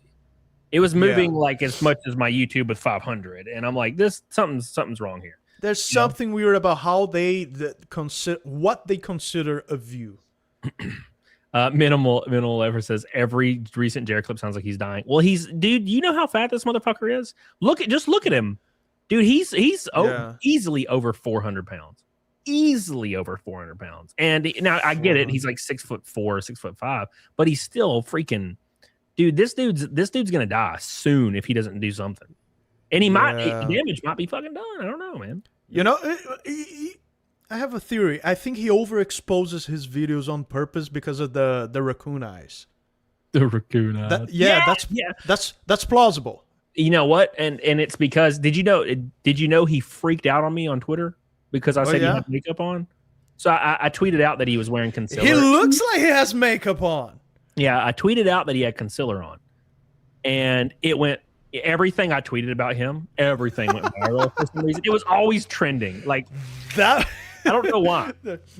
So that was the only interaction that he had with you? No, there was 3 interactions. Oh, so okay. That was the one. That was one where he called me a dumbass for saying he had makeup on, and I was like, "Look, dude, the reason I know this is because if I ever have a really bad bump, which is rare, I'll dab like a finger amount. Right. Of concealer, Yeah. and You have a stream. The camera's right on you. I'll just do this, and I'll just bump it up. I'll bump it in, and I'll be like, all right, cool. And We've all been there. We all do that shit. Yeah. Because you're not gonna want to stream with this like red freaking knot, and everybody's like, what the fuck's wrong with your face? But at any rate, no, he was dousing his whole under eyes with concealer. And I just pointed it out because I know the game, and he called me a dumbass, and he blocked me on Twitter finally. That was the thing that got him to block you. Yeah, he came makeup thing. The week before, he came in my chat demanding me let him on my show and debate him. And I was He like, "You're not does that. coming on my show, brother, because you're gonna say He the did that N-word." with Craig, right? Yep. Yeah, but he did it to Craig Thursday and me on the Friday because he was drunker than hell. Speaking of drunker than hell, Shadow with 10 gifted subs again on Kick. Oh my God. What a beautiful man. So attractive. Oh my God, Shadow. Thank you, buddy. I appreciate you. He's the man. And he dropped 1,000 kicks. He's leading all the leaderboards now. Like, Let's go. What a maniac. He leads both of my leaderboards of all time. I don't know why I deserve it, but I appreciate you. Thank you, man. Appreciate you. Dude, is that a full version of that doobie-doobie-doo? I think there is. Haggis is in the chat. There has to be. Yeah, Haggis. I'm pretty sure Haggis made a full version of it. I want to listen to it. Yeah, it's pretty good. It's pretty. He made a oh my God, Haggis, do I still have the link for the one you did about Hasan Piker? That one's actually really good. Like it's AI, but it was fucking. Bro, if I was still on the rat race trying to go viral and stuff, I would do like meme songs about recent stuff that's been happening. I would do a song called "What Are the Oranges For" or something like that. You know what I mean? Oh, bro, you would have millions. I will milk the fuck out of these situations, man. God, that'd be amazing. That'd be amazing. Yeah. Thank you, Maybe Shadow. one day I'll do it. Subs, brother. Appreciate you. Yeah. So that's a good chorus. It is. It's great. What are the oranges for? You can do like something like hair metal stuff, like a bunch of guys like chanting, "What are the oranges for?" It'd be beautiful. What are the oranges for? See, we have a chorus. There you go. I can. There you I'll go. play the solo. Let's go. All right.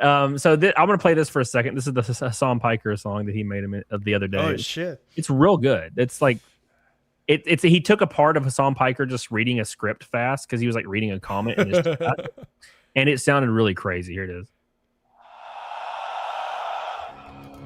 I'll be honest. I would much rather not have to deal with this at all. There is no world where dealing with a federal case is a good moment. Sometimes I welcome rotting for the rest of my life in a fucking federal penitentiary, rather than dealing with unbelievably snide remarks in this fucking moment. Like, what the fuck, dude?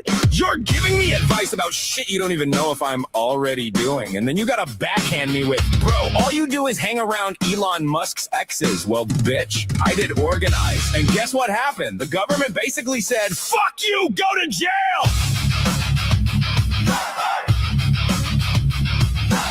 You think this is good publicity? No, this shit is not good. Nobody wants this. I know usually you rally all the orgs you support, but if they drag you to court, then you better regroup. Coordinate movements, mobilize troops. Public defense while they tighten the noose. Use yourself as proof of the hunt they endorse. Real voices targeted straight at the source. More than a Twitter dude caught in the storm. More than just hanging with Elon's X-form. This goes beyond posts and internet fame. They want dissenters afraid of the game. Push back loud when they're naming the enemy. Turn one voice into a whole fucking entity. Amazing. That's half of it. But bro, that reminds me of POD so much. Yeah, exactly. Fucking POD. No. That's awesome. Yeah, bro, but the dude is a fucking comic book villain, man.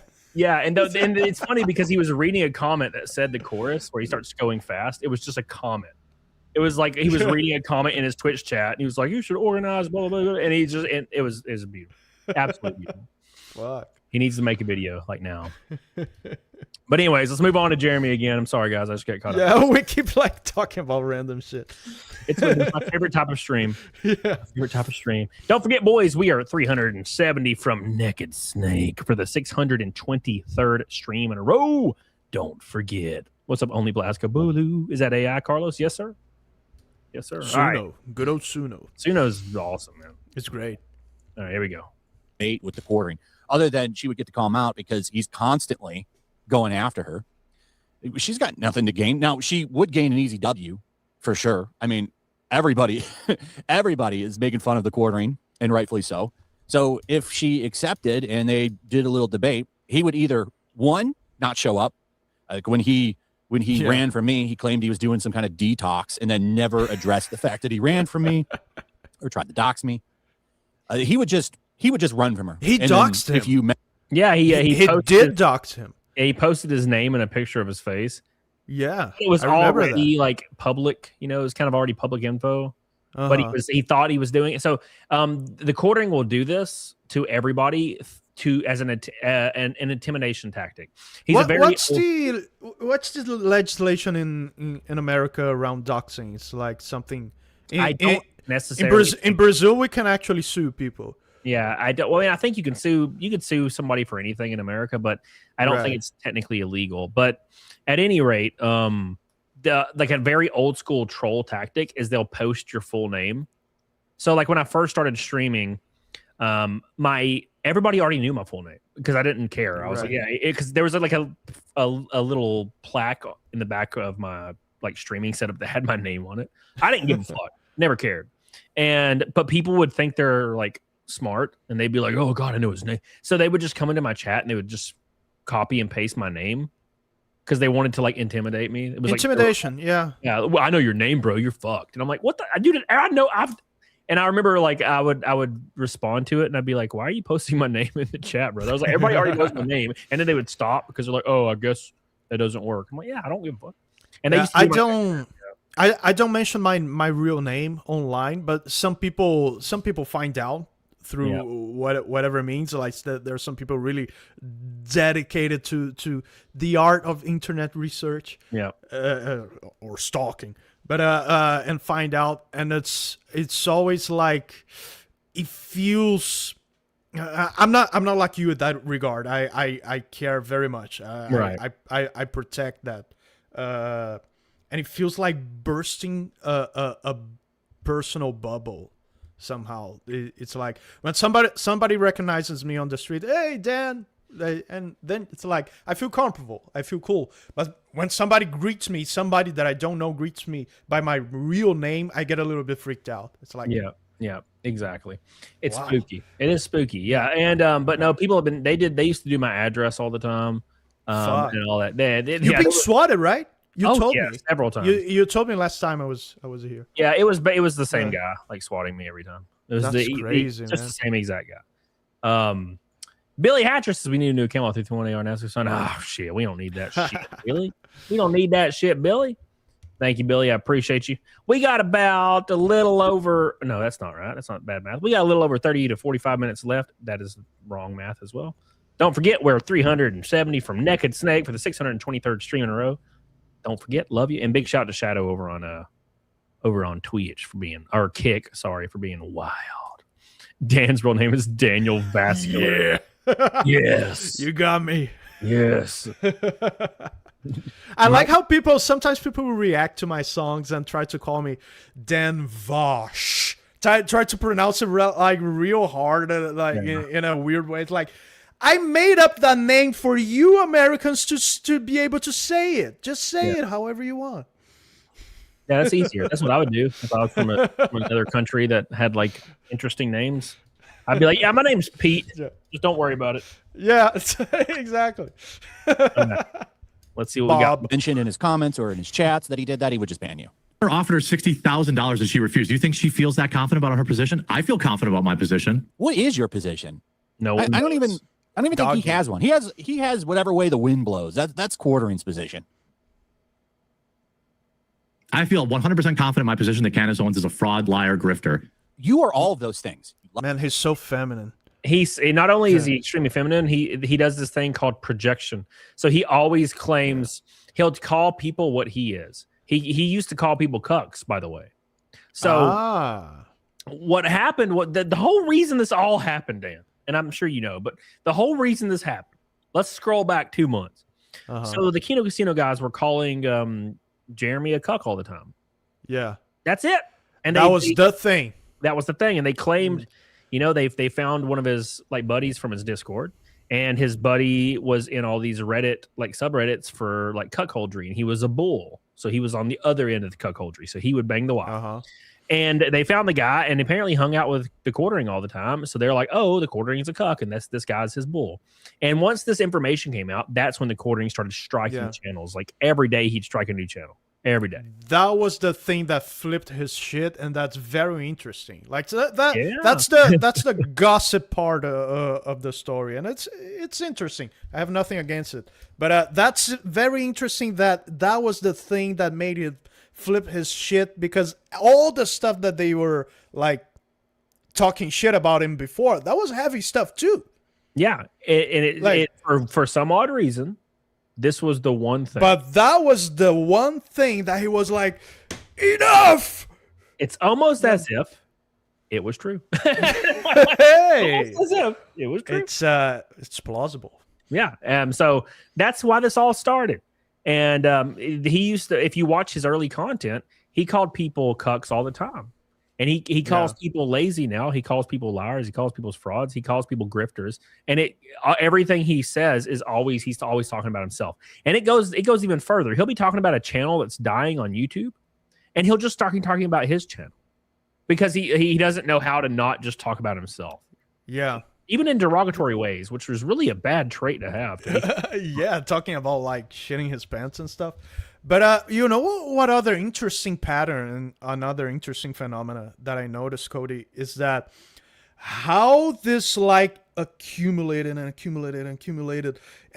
build up, and it suddenly exploded all at once. Yeah. Like, and suddenly old things about him starting to surface and stuff. And what that tells me, and you tell me what you think about it, how actually forgiving the internet is, and the public in general is, with weird and unlikable people if you don't cross a certain line. Yeah, exactly. All you have to do, man, is like, let's say he had a moment of weakness on that day when they called him a cuck.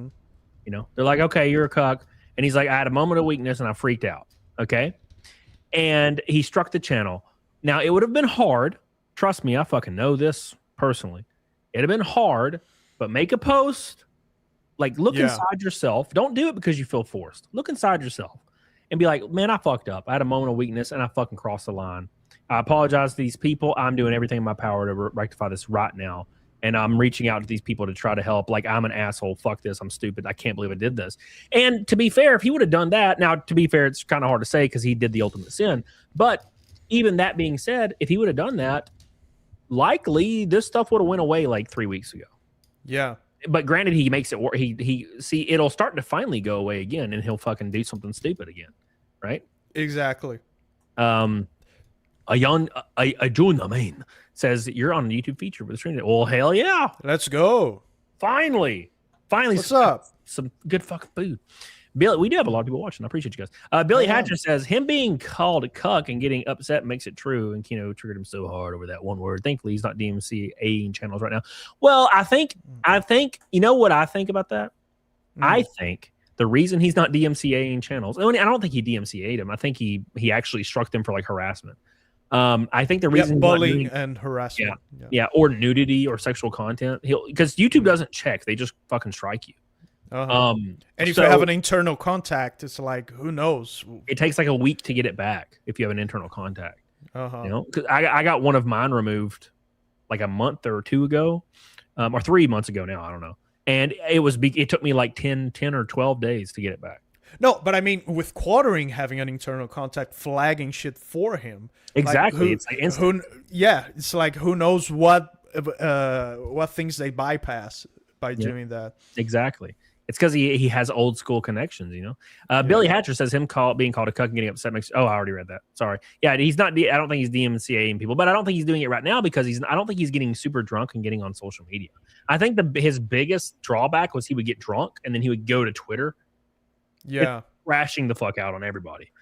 And then when he gets pissed off because people start responding, and then he's getting even more pissed, then he starts going to channels and googling his name and starts striking all these channels. Yeah, it's a snowball thing. He does that. He's one of those guys that I'm the complete opposite. He's one of these guys that will go to his like address bar and he'll Google himself over and over, or go to Twitter and he'll search. Yeah, I hate that, man. Like when I release a new video, I watch a few reactions and but then just to know what people think. But then I start feeling overwhelmed, and it's like I start blocking my own name from shit because I don't want to see it. I do the exact same thing. Yeah. I don't look at any of it because you're gonna have 99 really nice people, and you're gonna have one psycho person that wants you literally dead, dead, which is kind of crazy. All right, here we go. Liar, 100%. Grifter, yeah, you grift. Man, he takes it to extreme levels, never missing an opportunity to milk or grift his audience. And then fraud. Like this, seriously, this guy says he's a champion of free speech, unless, of course, it's against him. Then he wants you silenced and flagged off of the platform. Total liar, grifter, fraud. Maybe that's why he's so mad at her. Do you see yourself in her? That's what I wonder. I'll debate that on Zero Notice with Candace. No, you won't. You would. And if you did, so I highly suggest, if you really want to see something funny, go look or find and watch the debate he did with Rex Jones. That is the son of Alex Jones. Immediately, he showed his belly, started telling the guy that he's not a serious person and you shouldn't take him serious and everything he does is a joke. Immediately showed his belly. And then he tells people that he won. It's like, nobody believes this, sir. Nobody believes you won that debate. If he had the opportunity to debate her, I've never seen her debate, but I'm confident that she would crush him. She would completely crush him. He doesn't know shit about politics. And I'm not saying I do either. This is why I don't cover hard politics, because I would not be the best person for that. Yeah, I'll talk about like some politics every once in a while, very loosely, but I would never hold myself up as some political voice of like a movement because I'm not that versed in it to be that guy.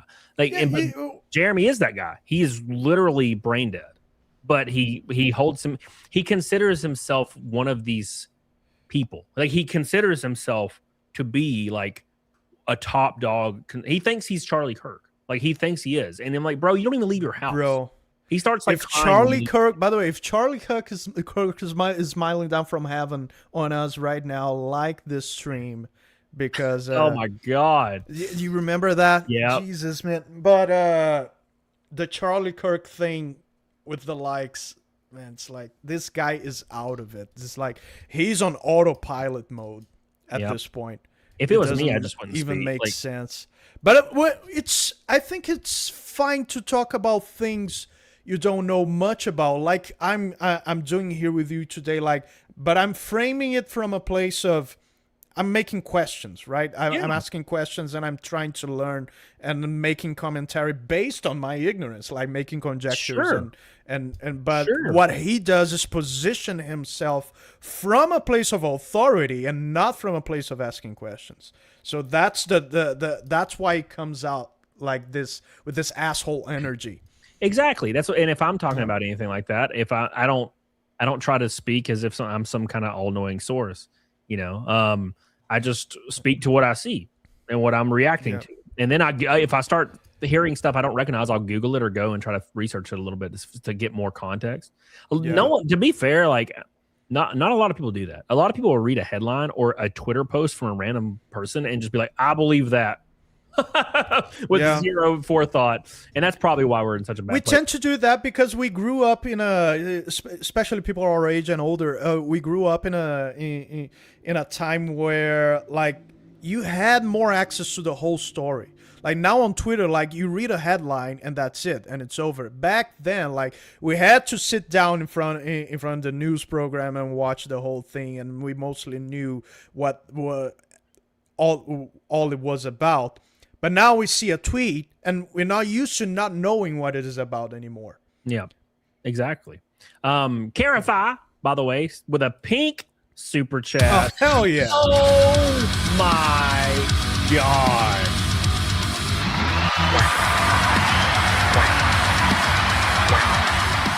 Look at this. Look at this. Carify over here coming in strong with a big ass pink boy, getting us one red super chat, $100 super chat away from a rainbow knot.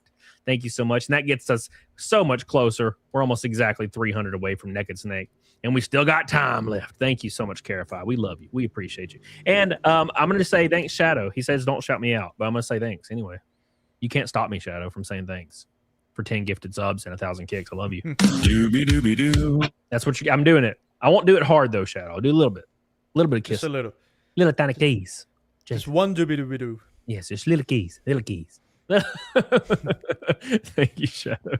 Here we go. He is not the best person for that. It's terrible, terrible news takes from him. Can't even read half the shit he talks about. Go watch her debate Blair White with Dave Baby Buying Rubin. Now, this is good. Let's watch that. And then let's watch you debate the serfs. Oh, wait, you didn't. You ran from them, just like you ran from me and a bunch of other people. And the debates that we do have with you, you look terrible in all of them. Every debate I've seen with this dude, he gets crushed. As the a precursor of what Candace Owens is really like without a teleprompter. You literally read AI scripts. So he promised a while ago new deep dives and I have to imagine that none of his audience pays attention to anything happen. Like they don't background noise. They have 100. They have 100 maybe. He probably has 100 dedicated viewers that don't follow anything else, and they don't really question anything because he doesn't. I mean, everything he's saying is stuff that he does. Like every criticism he has for someone else is literally the exact same thing that he does at the time. It's the funniest shit in the world to me, and it's almost superhuman. Like it's physiological.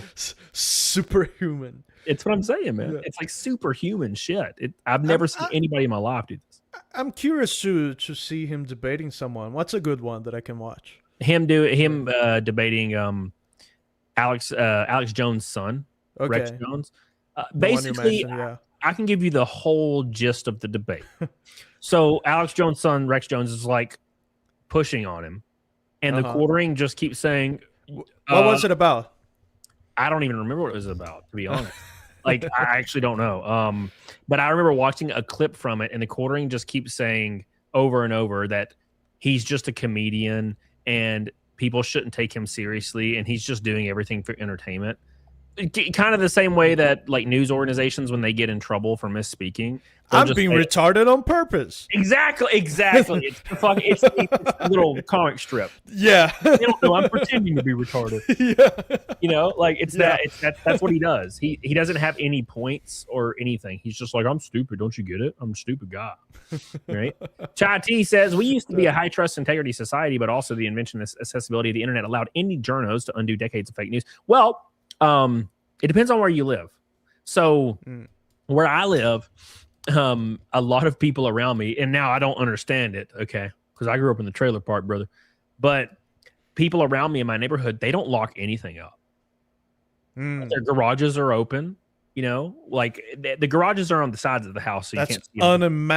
Unimaginable in Brazil. Yeah, like the garages are open. Absolutely not. There's a guy like next door to me that has a C8 Corvette, and his garage is open. His C8 Corvette sitting in there, and he has all like these high end shit in his garage, like four-wheelers. Wow. And my garage is always locked, but it's open, but it's just my tool bench, you know. But where everything else is locked up, but no one around here locks their doors. You know, I've had a crazy. I've had a neighbor. Bro, I have I have a fence, a tall fence in front of my front yard, and I have an electrical fence on top of that fence. Oh my god! That's what I have to do. And on top of that, I have dogs, and on top of that, I have bars on my windows. Yeah, that's Brazil. That's Brazil. Yeah, that's I have like an 8-foot metal gate that goes all the way around my back of my house. It's where my pool and everything is. And you're not scaling that son bitch. You're gonna fall and stab yourself. It's one of those pointy gates. Oh yeah, mine too. Yeah. Yeah, And then on top of the pointy thing, there's the electrical fence on mine. Yeah. And my front is just my front door and my front yard, and it's always locked. So all of it's locked. Yeah. But I have neighbors that have called me and said, "Hey, can you go like let my dog out?" And I'm like, "Yeah, sure." And I walk over there, and their doors are just unlocked. And I'm like, "Oh my god, brother!" I cannot imagine. You can do it here, but like I don't do it because I grew up. What in a great culture, man! That's amazing. Yeah. Thank you, Chai T. Strong Opinion says questions for Dan. How has the old hand injury affected your ability to play retro games? Brazil's chances for winning the FIA World Cup. I don't follow sports anymore, but I know enough to know that Brazil is past the time of being a soccer country, football country. It's not anymore. Now it's kicking ass country because it's UFC now. But yeah, my hand. Did you know about the accident I had with a machete, Cody? No. I had this accident. I don't know if the camera will catch the scar. Let's see if I can. Oh, I see it. Can you see the scar? Yeah. How deep it went into my thumb? It was like from here to here. So and he got those 2 fingers as well. So I actually can search for the picture on my Instagram. It's YouTube friendly. But I think I saw this. Yeah, I was like, there's a bloody picture of me. Let's see, maybe if I Google it, Dan Vasc accident. Dan Vasc finger fall off. That sucks. Heavy metal singer. Wow, the AI knows about it. Heavy metal singer and YouTuber Dan Vasc survived a severe gardening accident. Severe gardening accident. That's amazing. But it found the picture. I'll see if I can. Oh, Jesus. Yeah, no, I think it's a YouTube friend. Yeah, I'll show you. You tell me. Share screen. I forgot how to do that. Oh, here we go. Bam.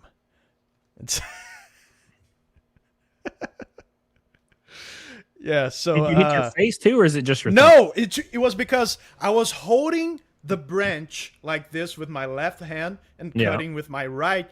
And man, so, you know when you use a tool like forever and you lose respect for it, kind of? It's like I held too close to the cutting point, and I missed the swing, and it went right into my hand. And I was lucky; I was holding it sort of like this with my finger pointing forward, so it took it got like those 3 fingers right here, bam. And it's like, as soon as it hit, I did this. Ouch! And then the blood splashed on my face. Oh my God. Like you're seeing there.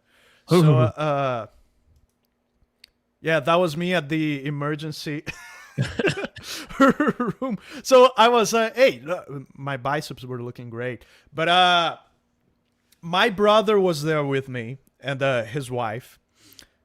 And he was like, losing it. He was starting to feel sick, and he was like, I need to sit down. So I was smiling up to I saw my brother like losing it. So when I saw him losing it, I started to lose it too, and I was like, oh shit, no. Then I stopped smiling real quick.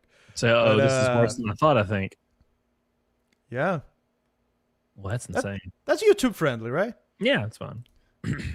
So this is after the fact. I was walking on my yard and on my laundry room, where I was walking all around looking for a cloth to stop the blood, and the trail was like all over.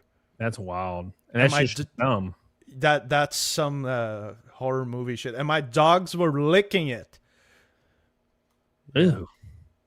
So well, I mean, dogs are weird as fuck. So, look at that. Yeah.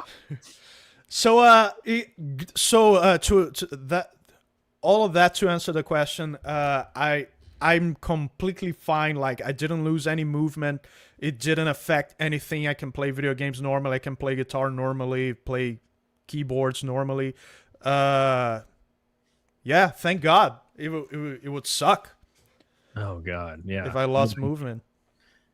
Yeah, that would be sad. Yeah. Especially for me, dude. I play guitar. I've been playing guitar a lot lately, and that would really that would ruin my life. Yeah. That's amazing. Yeah, did you see that Tornado of Souls solo I played like quickly on Twitter? Yeah, that was awesome, man. That was fantastic. Yeah, I just picked up my guitar and I was trying to. Everything was already mic'd up, like my cab and everything.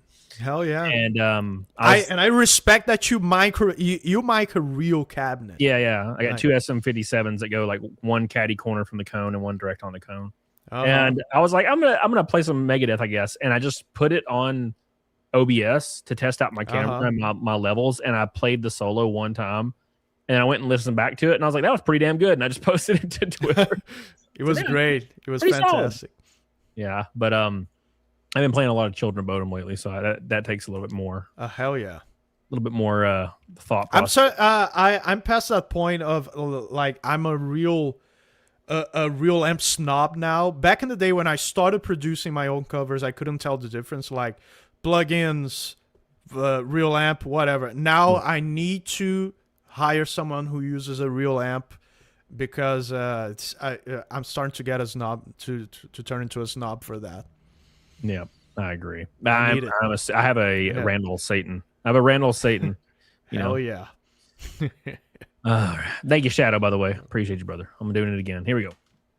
Extra shit around the articles that he reads, which he barely even does now. He's still reading like one article. But he got busted because the dude, I don't know if he just has one monitor or what. I don't know what's his setup.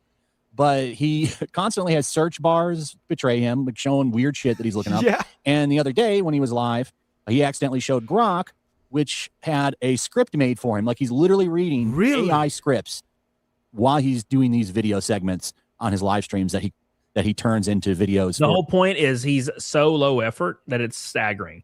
Like he'll put up short. This was the thing that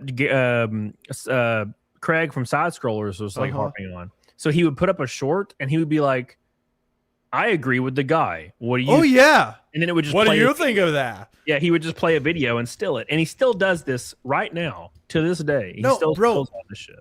He's me with the machete. Yep. He lost respect for the craft. He lost respect for the internet. I think that's what it is. Yep, I agree. I completely agree. Like when I'm gonna stream something and it's gonna show my desktop, it's like I look 3 times on what's in there, like the icons and stuff. And is there something here that's embarrassing or something? Like the guy's telling on himself with the stupidest shit, man. Like Grok, what are you talking about, man? You lost respect for the internet. Yeah, it's insane. It's insane. I'll never understand it, but let's finish this out and then we'll talk about some retro game stuff. Yeah. So she's reading teleprompters that other people are writing. You're reading AI scripts. What's the difference? It did not go well. Whoa, hilarious. It did not go well.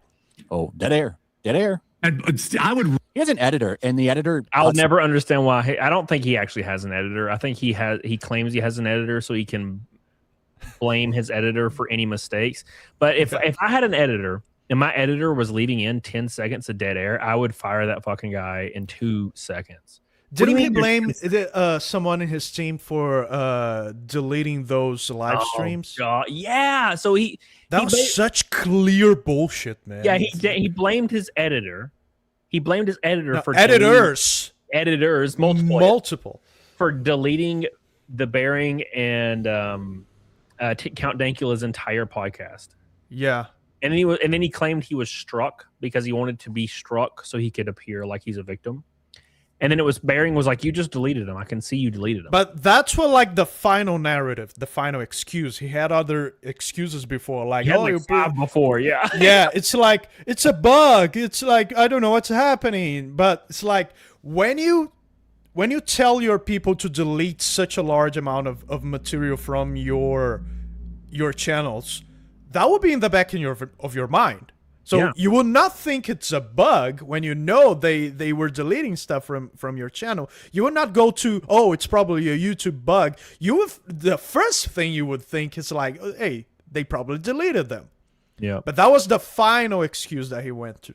Yeah, he finally admitted that he got pissed off and was tired of the videos being used. Oh, really? Yeah, so the first excuse was he got struck.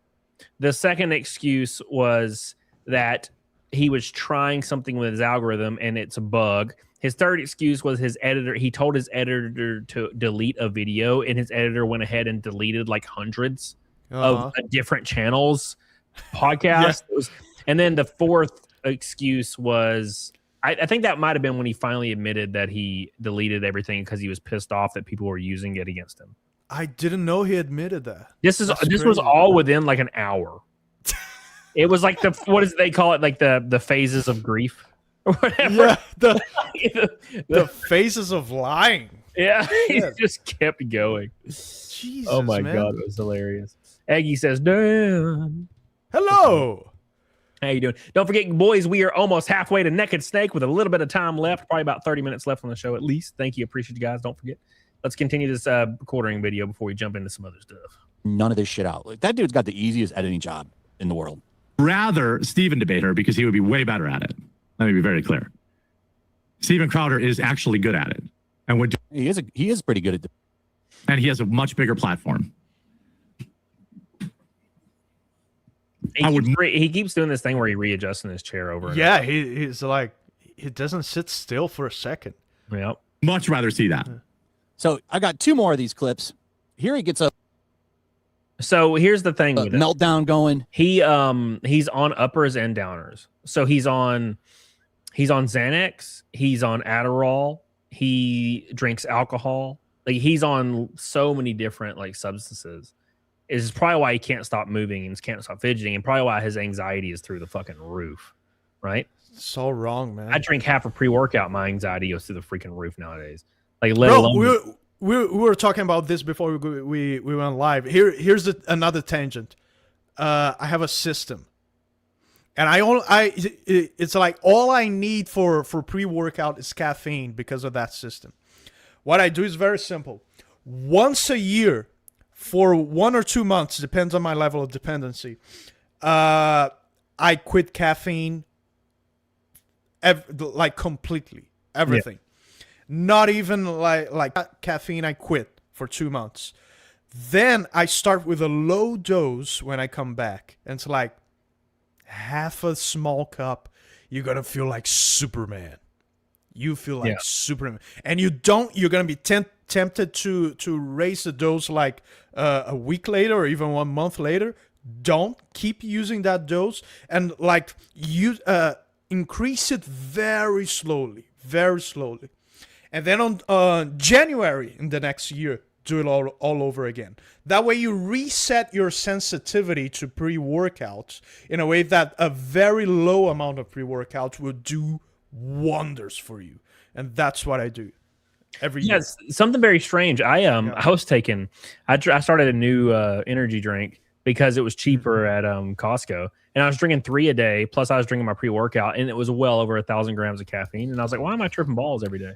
That's crazy. I was tripping balls for like 2 weeks. You don't need that much. You only feel that you need that much because you're being desensitized. Your adenosine receptors have been numbed to the effects. You don't need that to feel great. I got rid of 100 grams of caffeine coming out of that detox. You're gonna feel like you're going crazy with so much energy. It got real bad for a minute there. I was like, I'm freaking the hell out every day, and I couldn't stop. Yeah, man. Try to spend 1 month without it at all, detoxing completely. That's what I'm doing right now. Oh, hell yeah. That's great. I started Saturday, and I was like, I'm going to stop drinking all this. Billy Hatcher says, did you see Ferrari's new electric car? It got heavily mocked, like the Jaguar's extra car did a few years ago. Well, the issue, Billy, is I don't know why, but they make every electric car that comes out, with the exception of a few Teslas. They'll release an electric car like Ferrari, and then it's ugly as shit. I'm like, why didn't you just make it cool? What is that? Yeah, what is that with electric cars that they have to make it look weird and like? They make them look like bubbles and floaty and weird and like bulbous. And I'm like, what? Just make it look cool and like make it look like a fucking Ferrari 430, and then just put an electric motor in it. I mean, I still would never buy one, but at least it looks cool. Thank you, Billy. I appreciate you. Kyle B says, "You mind showing Dan my Oranges song link?" Yes, I will show it a little bit later. Thank you. I appreciate you, Kyle B. Mr. Haggis. Appreciate you. He does all the AI songs. He just sends them to me and they're fantastic. All right, here we go. Let's finish this. Getting a little mad about her faith. And like I said, I don't know a lot about her faith or even really her, but I do know quite a bit about this man, and all of this shit is projection. Let's listen. She is uninteresting. She is 1 in a million. Yes, okay, so that's you both times as well. I don't think you're very interesting. That's why I've never met a quartering fan. And as far as 1 in a million, anybody could do what you do, man. Read articles badly. Absolutely. Badly. You're basic bitch. Whoa. Now he gets real angry. I don't know what it is about the quartering talking about women, but he gets fucking real mad at her here. What are you? Are you some kind of like amazing content creator? What are you? All this sounds like projection. Yeah. All of it. Yeah. You're Diet Coke drinking, Uggs wearing, Mocha Joker bull. Now, I'll say this for her, just from the pictures I've seen, better fashion, dresses better. This dude, I don't know where he's grabbing all of his clothes. He looks terrible. None of his clothes fit. None of his clothes fit. I don't know. Like, how are you going to talk about that? Is my biggest pet peeve. And I talked about this actually for years. It's actually, to be honest, it's kind of why I jumped on talking about the quartering right away. And it's because I always would see Jeremy, because I followed him on X, because I followed everybody that I knew from any kind of, like, I guess, spectrum that we were in. Yeah. And I remember following Jeremy, and dude, every day he would make fun of somebody for being fat. And that really gets under my skin. It's one of those, like, you ever have a thing that, like, makes you irrationally angry for no reason? That was the thing for me. And I would see him making fun of people for being fat, and I knew that he was morbidly obese. And I'm like, how the fuck dare you? And I've thought about this for years. So as soon as this stuff started blowing up, I was like, I'm jumping the fuck in, brother. Hell yeah. Finally. Appreciate you, Allison. He gave me a reason. He gave me a fucking reason, brother. Yeah, and that's the thing, man. Like, I just couldn't stand it, right? And I feel like a lot of people that dislike the quartering came out of the closet. Like, well, we all lately. did. And a lot of us. I texted someone. I'm not gonna say who, but hey, man, we're cool. We just liked the quartering before it was cool. Hell yeah, man. Yeah, and that's the thing, dude. Like, everybody in unison jumped out because everyone dislikes Jeremy. They just tolerate him as a creator. Exactly. That's what I was saying. That's the very interesting phenomenon about the internet. We think about the internet being this unforgiving place of real mean people. The internet's actually really tolerant and really forgiving if you don't cross certain lines. Yeah, as far as creators go, I mean, there's when it comes to viewers, it don't DSP matter. still has an audience. Yep. He still makes money with the internet. Yeah, and the quartering will too. It still it probably does. He will be suffer because of what he did and what he's doing. But he's still gonna have an audience, just like DSP. He'll still have an audience. It's just the issue is, like, today on his 3 p.m. stream, he made $0 in Rumble Rants. Oh, $0, right? And and keep in mind that I'm like a nobody. I'm just a random Alabama guy, and I have not made less than $500 in a stream since I was like 31 years old.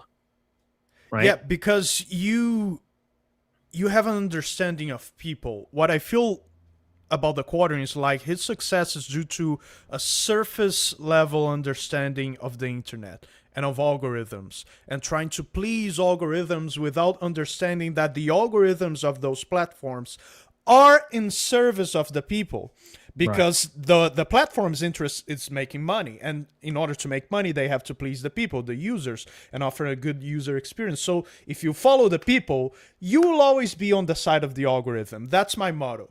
I don't care too much about the latest algorithm fad is. I follow the people because following the people, that's the end goal of the algorithm. Now with Jeremy Hambly, he focuses on the algorithm at the detriment of the people.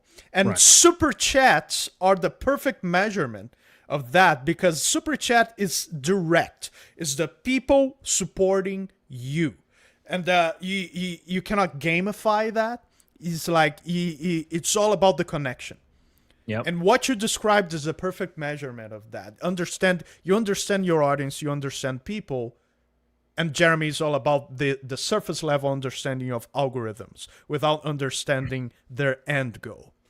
Yeah, that's the thing is, I mean, I still would pull the same revenue even on streams where I had 80 people watching me play. What was that? What is that game played? I don't think there was 80 people watching, but there was I was playing Silent Hill 2. I played the whole game one night, and I still easily made goal, and I only had like 80, 90, 100 people watching the whole time, which is a lot of fucking people to be honest. But still, like, you know, it just people they directly support the people they care about, like Erikias. By the way, I put a 10 Orange Boy goal in the super chats for the final moments or final little bit of the stream to get us to Naked Snakes. Don't forget Orange Boys. Erikias says NASCAR driver season nobody. You are somebody, Cody. You are somebody. Thank you. Appreciate you. Dad, I'm just a normal ass guy. I told my dad that the other day and he laughed at me. My dad's like, what do you got planned for this? And I'm like, I'm just going to do nothing. I'm like, I'm a normal ass dude. I need to chill out and just like grind and like relax. And my dad's like, oh, he's like, you're normal now, aren't you? He's like, you're finally normal again. You're finally normal. Like, I've always been a dumbass normal guy. Thank you, Eric. I appreciate you, brother. Chad T says, can't wait for Medicare to crawl from his crypt and roast this whole thing. He's still fighting along, isn't he? From what I know, he's still going. I don't know Medicare. Who's Medicare? Yeah. Well, I don't know a lot, so I'll preface it with that. But I'm pretty sure like he's a large creator, and he had cancer or was battling cancer for a long time. Oh shit! As far as I'm aware, I could be wrong, but Mr. Medicare, and I'm pretty sure him and the Quartering had some beef back in the day. I do not know anything about it though. I never really followed it. But everybody's like waiting for him to. At this point, who hasn't? Yeah, really? To be fair, who hasn't? You know, 100%. Thank you, Chad T. I appreciate you. I love you, and I appreciate you, man. So I've been thinking about starting playing like games on Kick, and just getting back into playing like Resident Evil, because probably like one of the most nostalgic things I have for gaming is when I streamed only games. In 2019 and 2020, I only streamed games. And then in 2021, I think I moved on to start doing what I do now. And but I really enjoyed those times. And I really want to get back into like playing Resident Evil 1 and Resident Evil 2 and Resident Evil 3 and like Halo OG? 1. Yeah, OG, of course. Hell yeah. And playing all these. And were those games that you really played early on? Did you ever Absolutely. I was talking about it on Geeks and Gamers, like how I think someone in the chat asked the panel, what is the scariest game you've ever played? And of course, you're going to think about modern stuff, right? Resident Evil 7, Resident Evil 8, Outlast. Whew. But I was never able to replicate that sensation that I had as a kid playing Resident Evil 2 on the Nintendo 64 at my neighbor's house. I was never able to replicate that fear, that level of fear, when I think I was 10 years old or something. Yep. And I was never able to replicate it with any modern game anymore. I don't know. Maybe it's more about me than about the game. It was the atmosphere. Yeah. I remember playing Resident Evil 1. And 3D games were new. Yeah, I remember playing Resident Evil 1. My dad bought it for me at a pawn shop when I was, I think, 7 or 8. And it was Resident Evil 1, like the... PS1? Yeah, PS1 version? Yeah, I still have it back here. It's like it has the Chris. It doesn't look like Chris at all, but he's like screaming and has the gun. Yeah. But I still have it. And he bought it and we took it home. And I was sitting there in the pitch black of my room playing on PlayStation 1. And I didn't have a memory card either, I don't think. And I would just walk. Classic. I would be so afraid going into the next room. And the music, too, is just perfect. And the build-up for each room, like you have that loading screen in disguise with the door. That had such like a build. That added such a build-up to what was going on next. What's coming on next? Immediately, like probably a month or 2 or 3 later, Resident Evil 2 came out. And changed everything. And I remember playing that for the first time on a demo disc over and over. And then the demo disc would allow you to go a little further depending on the demo disc. God, I loved it. Dude, it was all... And when I finally got access to it, I got Resident Evil 3 the day it came out. Nemesis, which was my favorite one by far. It still is to this day. Okay. It's something about it just speaks to me, man. My favorite Resident Evil of all time is 4. Yeah, 4 is a great game. 4. I think people underestimate how it shaped the third-person over-the-shoulder shooting genre. It changed. Gears of War wouldn't exist without Resident Evil 4, I believe. Oh yeah, all those. You can see a lot of influence from Resident Evil 4 on Gears of War. Yeah, yeah. That Resident Evil 4, and then I played these games called Resident Evil Outbreak. I fucking loved those games.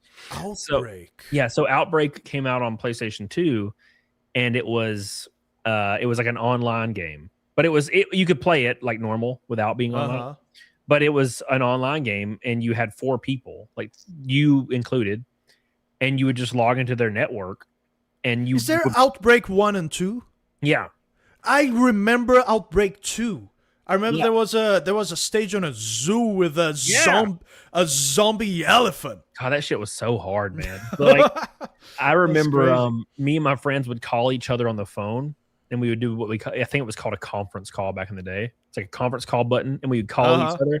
We'd have all 4 of us on a phone, and we'd be at each other, like we'd be at our houses, and we'd be playing Resident Evil Outbreak. And we would go through all the stages. We got really good at the games, and we could just blaze through them on like hard difficulty. But that was awesome. And I remember people not liking the game because a lot of people weren't playing the online mode. And I was like, God, it was one of the best games ever. And people have been calling for a remake for it for years, like a decade at least. Like, come on, please give us another freaking Outbreak. They're so great, man. And now they started doing those remakes. They got to do everything. Yeah, but they keep making everything. I mean, now they're doing a good job. I'm not saying they're not doing it. I mean, Resident Evil 2 remake was awesome. And Resident Evil 1 remake, different kind of game. Are they going to remake Resident Evil 1 again? Yeah, they're apparently supposed to, but Code Veronica's on the next one. Okay. So they're finally remaking Code Veronica, which is great. I'm sure it'll be... That's fair, absolutely. As long as it's the main team doing it, I'm sure it'll be great. So, but because Resident Evil 3 remake was awful. Yeah, I hear only bad things about it. Because it was made by a different team, and it just wasn't... It had like no content. Yeah. Kyle Haggis says they won't remake 5. Yeah, that's true. They don't need to. Yeah. And it was already weird back then because you're in a village in Africa and suddenly there's a Mexican and an Asian guy. Yeah. Just lying there. It's like you're in this wild region of Africa in an isolated village and suddenly Jose just shows up. Dude, they caught a lot of shit when it first was being talked about. Because they're like, why is everybody black? Why are all the zombies black? And it's like, they're in Africa, brother. It's Africa, yeah. What the hell? People had no problem when all the zombies were white. Yeah, or where the hell was he in 4? He was in Spain? Where was he? He was in Spain. Yeah. They were all Spanish dudes. Yeah. Bro. So, I got it. Yeah. I loved it. So that made sense, right? So, but like, they caught a lot of heat for that. I'm like, well, what the hell you want them to be? Yeah, right? That was stupid back then. Imagine today. Yeah. Trish says, Dan, my son is starting up his metal band again. His band is staying independent this time. Any advice you could share? Let's go. YouTube. Crack down on YouTube. Do stuff. Do covers. It's YouTube all the way. Like don't. I tried for a long time. I think I told you that the first time I was here, Cody. About trying to go the traditional way. Yeah. Recording an album. Waiting for some gatekeeper, some holy man, keeper of the sacred opportunities to give me a chance, and that you don't need that anymore. Yep. In absolute any way, shape, or form, need that anymore. Still happens sometimes, but even if it I say no to that shit nowadays because I wouldn't want to live like that. I wouldn't want to sign a contract and have to ask permission to be on podcasts. I have to ask permission to include a certain subject in my lyrics, that sort of stuff. I wouldn't want to live like that. Doesn't matter how much money I would make. And that isn't even an issue because YouTubers make more money than rock stars anyway nowadays. Yep. So YouTube, internet, social media, that is the way. Tell that to your son. There you go. Speaking of your son, don't forget we have a goal on the chat for 10 orange super chats to get us to the next. Why speaking of your son? Speaking of your son, 10 orange super chats. Thank you so much. I always do that. I always say speaking of whatever we were talking about. Don't forget. Yeah, I was in bands all throughout my teen years. I was always in bands, but I was always in bands with. It always got really tricky because I was 16. And I would join a band, and it's nothing but 35-year-old dudes. But they would always want me to be playing guitar in the band because I was, I guess, decent at that age. I don't know. But I always ended up in these bands of these old guys, and then the guitarist would either quit or like demand I be fired every time. It'd be like an old guy playing guitar, and he would just be like, he would refuse to either not play with me or like turn me down in the mix or all these weird shits. Shit. Every time I did this, and I'm like, bro, I don't give a damn. I just want to play guitar. I don't care about any of this. Like, what is wrong with you guys? But they always they were so weirdly gatekeepy about me playing guitar, I'm not trying to toot my own horn, but I think it was because I was just like on a different level than they were. I don't know if it was like talent or whatnot, but all I did every day, man. I remember when I first started playing guitar, I got so deep into it that I sold all my game consoles.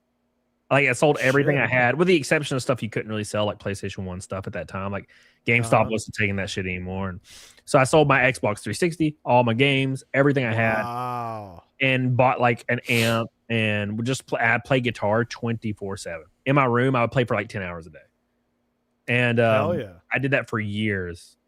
And I think that just put me like, I don't know. And also, I don't know, maybe I was more prone to guitar playing or music in general. But, you know, I would just end up joining bands of these old guys because I worked at Red Lobster, and this one guy was like, you should come play with us music.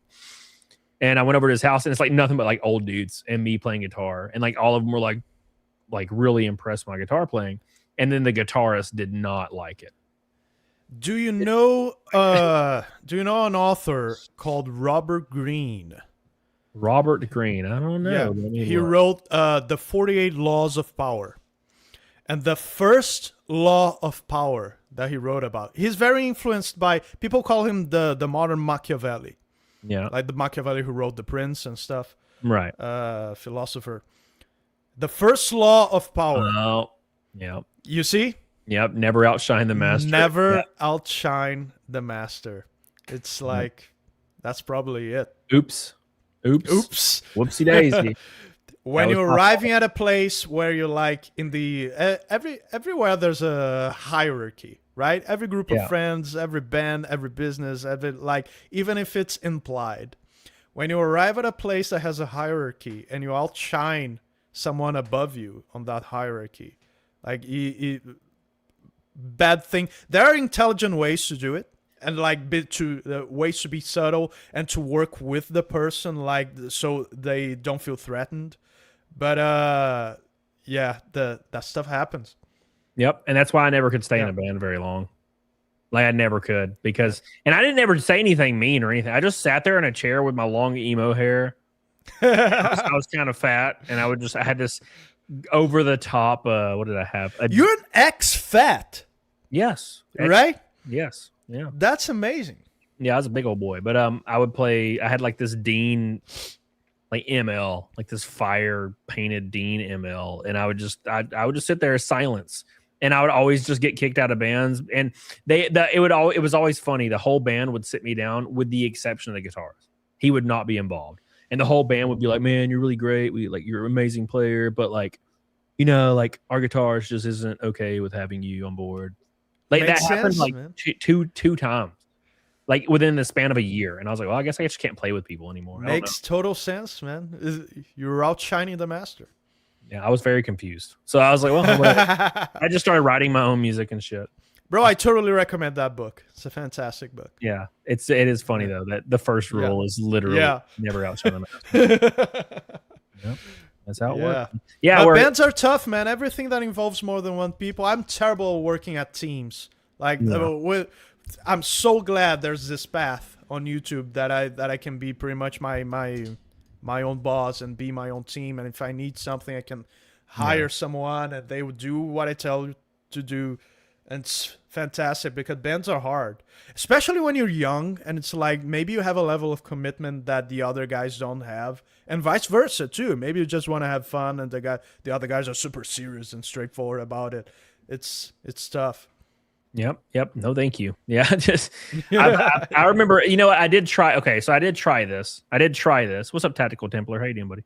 I did try this. Okay, so what I did was, I saw an ad at Guitar Center. This was like 10 years ago, probably. I saw an ad at Guitar Center that they were looking for a guitarist. Okay. And I was like, okay, cool. So I text the number and I was like, hey, I saw you're looking for guitar. It's like a metal band, right? And the guy was like, how old are you? And I was like 26. And he was like, okay, you're too old. And I was like, all right. And that was the last time I've ever tried to be in a band. I was like, I can't do this. I just can't do it. I'm like 26 and I was too old. And I was like, what are you, a bunch of 14-year-olds? The fuck, yeah. Like, for one, I wouldn't do that anyway. And two, like, what do you mean? Wasn't Mick Mars like 35 when he joined? You're elder, man. You're in your late 20s. Fuck. Yeah, it was so weird. No. You know, it's like Mick Mars was literally like in his, I think, mid 30s when he joined Motley Crue, and they were a bunch of guys in their 20s. Yeah. Emil gifted 1 membership. Thank you, Emil. I appreciate you, buddy. Thank you. you. Looking forward to turn 40? I don't really. I don't know. I mean, I don't. None of the age thing has never affected me at all. Yeah, you're like me. You look younger than you actually are. Yeah, thank God for that, right? Like, yeah, because I've had especially when I shave. Yeah, dude. Yeah, same. My beard is almost entirely gray, so I have to shave it. But I used to date this girl years ago, and she was 21, and I was like 28, I think. And she always called me old man.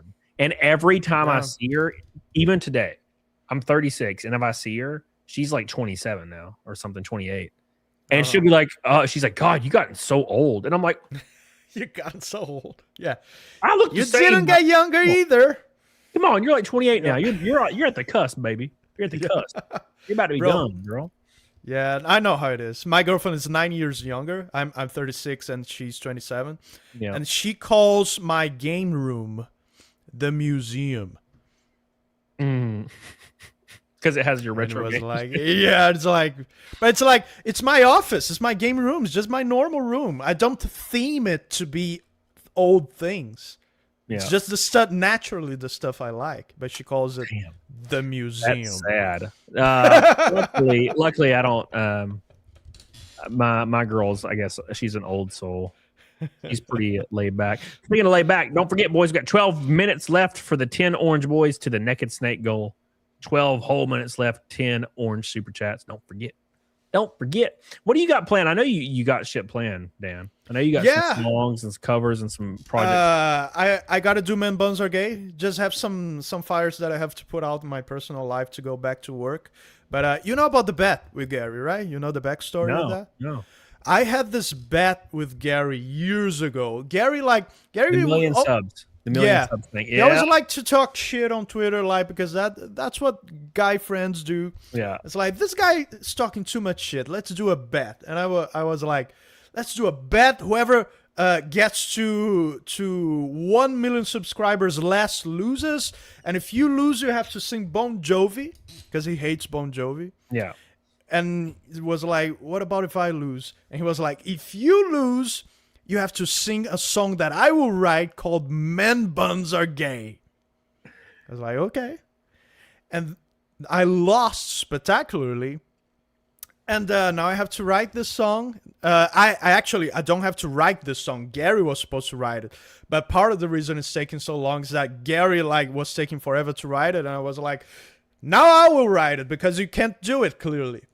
And I will write this song. It's already written. Just have to start the official production of the audio recordings. But yeah, now I got to do that. I'm taking everybody with me. I'm making fun of a bunch of stuff. I'm making fun of men who own cats. I'm making fun of people who order their edibles on Uber Eats. I'm making fun of everything. People who like fruity drinks. Yeah, I'm taking everybody with me. If people in the chat keep spamming me to play a song, I will never play it. I'm just letting you guys know that. If like 8 people at the same time spam that, I will literally never do it because I'm fucking petty. So you need to stop that. That's a good way to stop that. Get us to never do something. I'm planning on playing the song shortly in like 14 minutes on my timer. You don't have to fucking keep spamming it, Billy, every 8 seconds like I'm fucking blind. And I can't read. I know I'm from Alabama, Billy, but I can still read your shit. God damn it. God, fuck Billy. I hate that. I probably have to wear glasses. I'm afraid to check if I hate Billy so much. Billy. Fucking Billy. You say it like an insult, Billy. It is. It's Billy. Fucking Billy. Dude, I call him in chat. We have a mod chat and Billy's in there. I fucking go after that motherfucker every day. Every day in chat. I called him something other, a bigot. I called him a bigot yesterday. Everybody has that friend that's like just a punch bag. Yes. Yeah. Yes. Cody should provide a chorus cameo for Man Bones Are Gay. Thank you, Eric Haas. I appreciate your Orange Boy. Thank you, buddy. Cody called me a dumbass. What did I call you, good dumbass, Jay Crane? No, I call Billy a dumbass. And ones. I call ones gay, but he is gay, so it's totally fine. Thank you, Mr. Billy the Bigot. All right, let's play the Haggis song. God, everybody yelling at me. I can play the song for no reason. All right, so Haggis, the guy that made that song, what is it? The one we listened to about Hasan Piker? Uh-huh. This one's called What Are the Oranges For, right? Hey, yeah. So this stole my idea. Yeah. Where'd it go? I lost it already, damn it. Stole my idea already so fast. I gotta text Billy after this and call him gay to his face. Thank you, Carify. It's me too, bitch. Play the song. No. Well, I don't mind you saying it. It's just Billy. Billy makes me Just Billy. Just Billy. Just Billy isn't allowed. We are officially halfway to Naked Snake with like 10 minutes left. Can you believe it? All right, here we go. Roll the clip. Roll the clip. Wait, what are the oranges for? What do you think about that? What do you think about that? What do you think about that? What do you think about that? Scrolling through the feed, same clip again. Different logo slap, new intro, same trend. Cut it, grab it, flip it, brain it like it's new. Hey guys, found this thing. What do you think, dude? Reaction king with the copy paste crown. 5-minute rant, but the footage ain't is now. Holy shit. With the shock face grin, but the video started somewhere else again. And the chat goes wild like, wait a damn minute. Ain't that the same clip from 10 posting it? Same joke, same cut, same timing too. Just a different voice saying, what do you think, boo? What are the oranges for? Nobody knows, but we've seen this before. Clip gets lifted, logo gets thrown. Let's talk about it, but it ain't his own. What are the oranges for?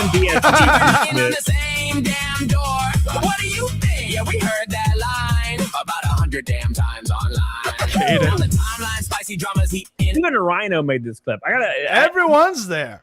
I remember messaging Haggis over this, and I was like, why the hell am I not? How could you do this to me? I thought you loved me. I thought you loved me. Oh, yeah. Oh, my God. I got to add Cody. Yeah, yeah. All right, we got about 15 minutes left, boys. Don't forget, we're halfway to Naked Snake.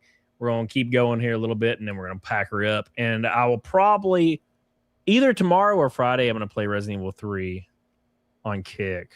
I don't know yet. Bro, you haven't streamed gaming at all, so. Yeah, well, okay, so I did a bunch of game streams like 3 months ago.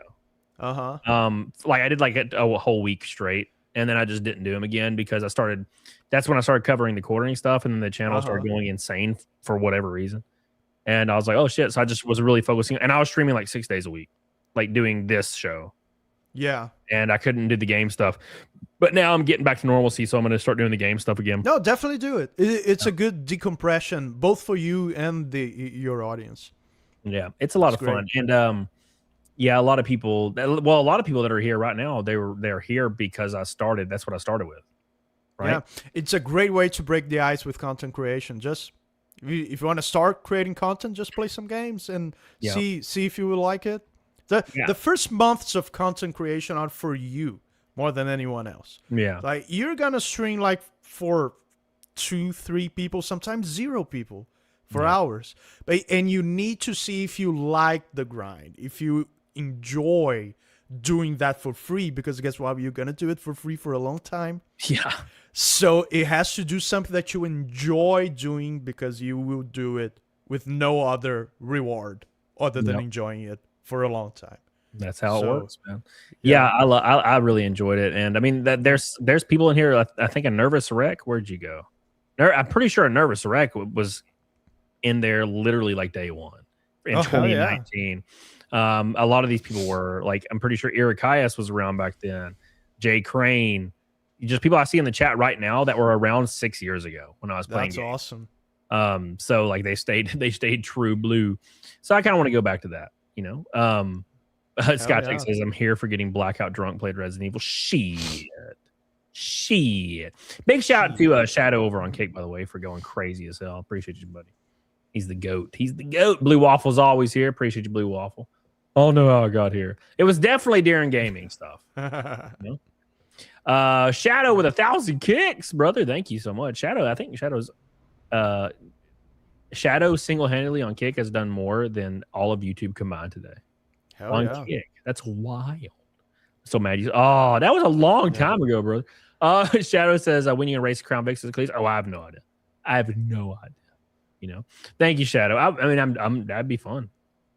Yeah, but bro, I remember streaming for 0 people, sometimes 1 people, before I decided to go with singing on YouTube.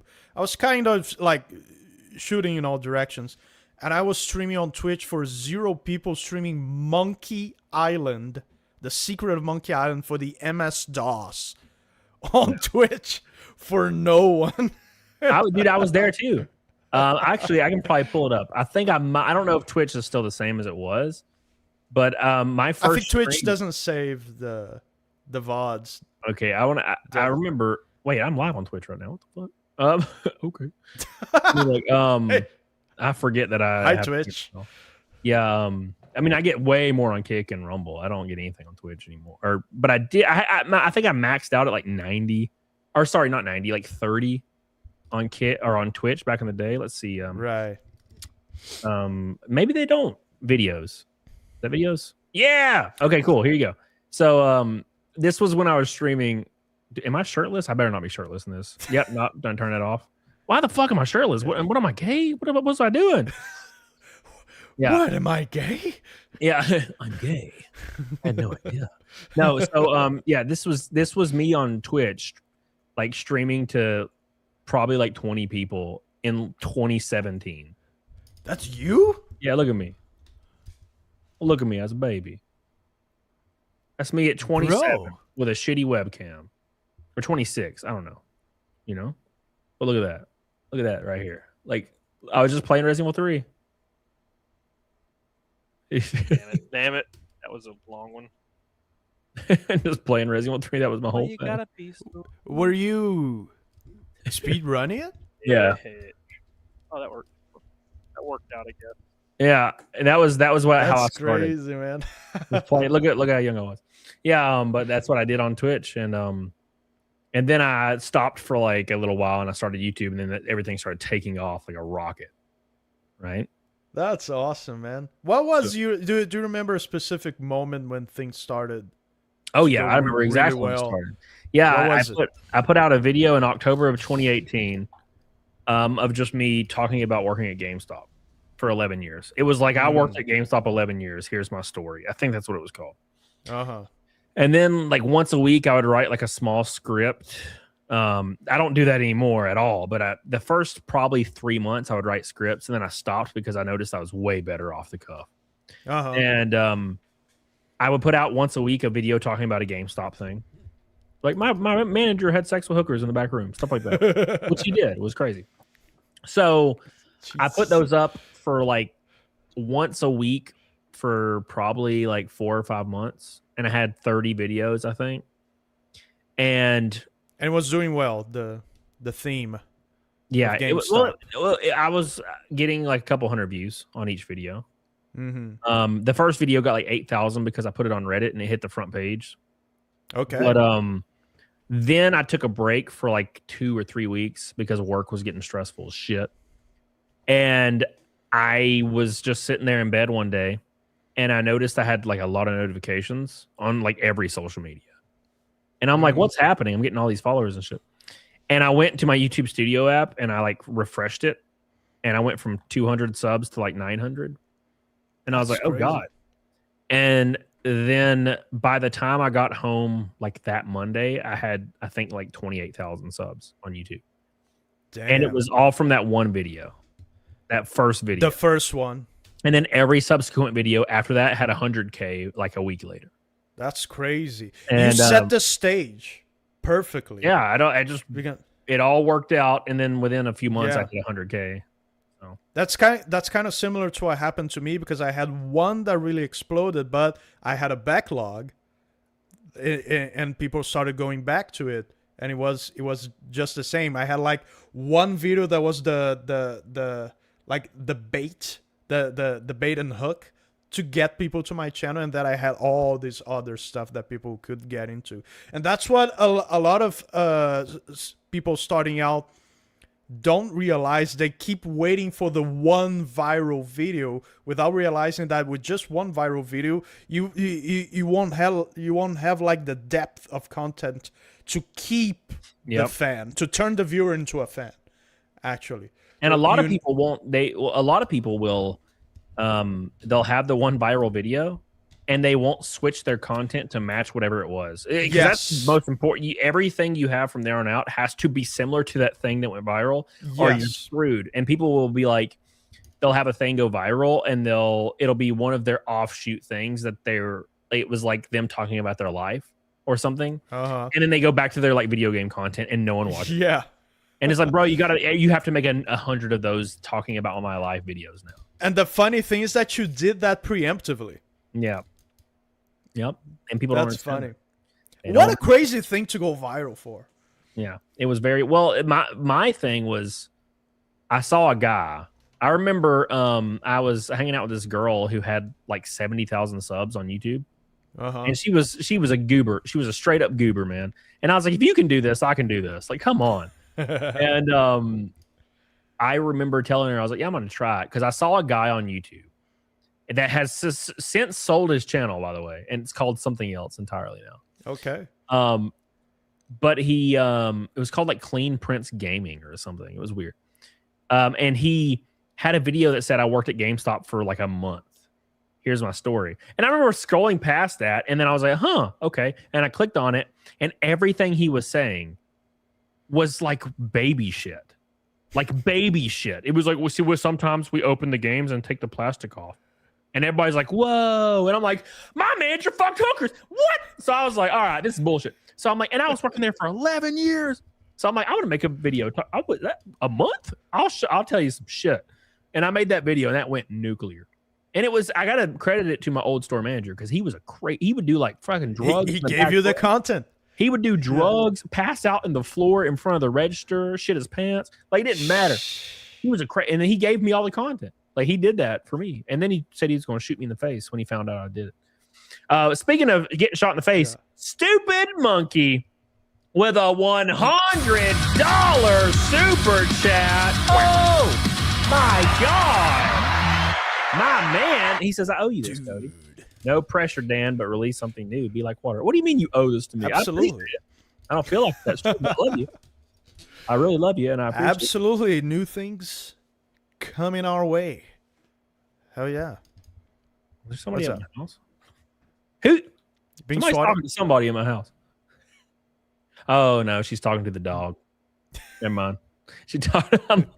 We had to, I don't know if you know this. Well, yeah, I posted about this the other day, but by the way, Stupid Monkey, I really appreciate that, brother. Thank you, man. You got us 150 from Naked Snake right there at the end. I appreciate that, buddy. So, last Thursday, what is today? Wednesday? Yeah. So last Thursday, we had to put down our dog. I saw that, man. So sorry to hear that, bro. And I can't. And I know some people in chat understand what I'm about to say, and a lot of you don't. But that was one of the worst experiences I've ever been through. Is it the first dog you have to put down? Yeah. And he's real old. He's real big. And he's a real big German Shepherd. And he just, he basically can't walk anymore. He can't use the bathroom anymore. It's going to get to his, he is basically like doggy ALS. Like his slowly was losing control all the way up to his head. And it was going to eventually get to his lungs, and he would start choking, so it was getting time, and it was getting was it Vobler syndrome? It's called myelopathy, degenerative myelopathy. Okay. Anyway, it's similar to Vobler syndrome. I had a dog that had that. Yeah, it's really rough. Anyways, but the moment came where we laid him down on the bed. The same bed. We moved a bed down into our living room so we could sleep in the living room with him because he can't go up the stairs. We can't carry him. He's huge. Mm-hmm. And then because you'd have to carry him down every like 2 hours to take him out to pee. He's basically like a newborn at this point. Yeah. So we just sat him on this bed with us and we slept down there for like weeks. So the day came and the lady showed up. So she came to our house, you know, the lady that was going to do the procedure. And bro, it was weird. It was not, I didn't enjoy it.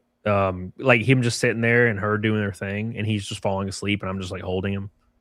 Yeah, it was a nightmare. And nothing really happened though. He was really peaceful, but I was just like looking out the window of my sunroom and like all I heard it's basically an overdose of anesthesia. Yeah. Isn't it? Yeah. It's something like that. Overdose of pain meds, yeah. And I remember this will be a core memory till the day I die. I remember sitting there holding both of his paws with my hands because he's huge. He's right in front of me. And I remember just looking outside while she was doing the thing. And I could just basically heard her ringing. I was just looking outside for like 5 minutes. And then he was gone. And then I had to put him on the little stretcher and I carried him out to her car because she was a small lady and he's a huge dog. So, yeah. And I remember people being like, people saying, oh, well, it'll be peaceful. He'll get, and I was like, it was awful. It was like nerve wracking. It was just not a fun experience. I didn't enjoy it at all. I never want to do it again. Yeah. You're not supposed to enjoy it. Yeah, it's for him. It's for the dog, and it's like when I had to do that. We were at the clinic because my dog, her name was Lena. Lena was already in the clinic when we. Like she was doing a lot of stuff, a lot of procedures, and it was like, as you described, really uncomfortable for her. She was suffering, and we decided there that we were going to do it. So we didn't brought her home, and everyone in my family wanted to leave. They didn't want to. They said their goodbyes. They didn't want to watch the procedure. But I said no. It's like I'm not gonna let her die alone here. Not gonna. Let her the last face that she will see, the face of a stranger. So I stayed there with her while they were doing it, and it was as you were describing. It was painful. It was hard. I wanted to leave, but it was like my mindset was like, this is for her. This is not. This is not for me. It's supposed to not be good for me, but I'm doing this for her because I need to. There has to be someone from the family here. Yeah. While she's passing. Yeah, and that was the thing. Like, I basically I was sitting on the chair across from the bed, and she was starting the whole procedure, and I like had this realization. I was like, "What am I doing? Why am I fucking sitting here, like across from the bed?" So I just went and like got under his paws and like looked into his like eyeballs, and then just like held his paws, and I was like, and that's what I did, and it was. Somebody brought up a good point. They say you enter into a contract when you take an animal as a pet. You must do what needs to be done when it's time, and it sucks. Yeah, it sucks. Yeah, that was it's a transaction because he will serve you his entire life. Yeah, he will protect you. He will like basically work for you because once you're part of a pack as a dog, you work for the pack. Yeah, and you will give your life for the pack if needed be. So you like Caesar Millan, the dog whisperer? Yeah, his stuff is great, man. I read his book, How to Be a Pack Leader, and it's fantastic. But he works with that concept of pack. Like, once you get a dog, now you are a pack with him or her. It's like because that's how the dog sees it. And the dog will work for you, work for the pack, work to protect it. Yeah. And it's as the viewer said, it's a transaction, it's a contract, and you have to do your part in the end. I agree. Here's my boy. Here's my big old. Look at him. I had a terrible mustache. Look at I had a really bad mustache in this picture. But yeah, he's a big old monk. Oh yeah, man. Look at him. He's a little bit of shit. Look at that. Look at that little bastard. Yeah, but he's a big. He got huge, man. It's like a massive dog, dude. How long did it live? How old was 13 he? years. 13 is a lot for a big dog. It's a Yeah. long, happy life. Yeah. Yeah. He got it. I have a 13-year-old dog. Is a mutt. Doesn't have a specific breed, because I started to prefer mutts because the genetics of mutts, for some reason, maybe it's the variety of genes, just makes them more healthy. Yeah, exactly. You know, Yeah. they live forever. Dude, I had a mutt growing up, and he lived until he was like 24 years old. Oh, hell yeah. He was falling apart, but he made it there. Shit, like made it. I had 2 purebreds. I have a husky, a Siberian husky, and now, to be fair, he's huge, and Siberian huskies aren't supposed to be over 100 pounds, and he's close.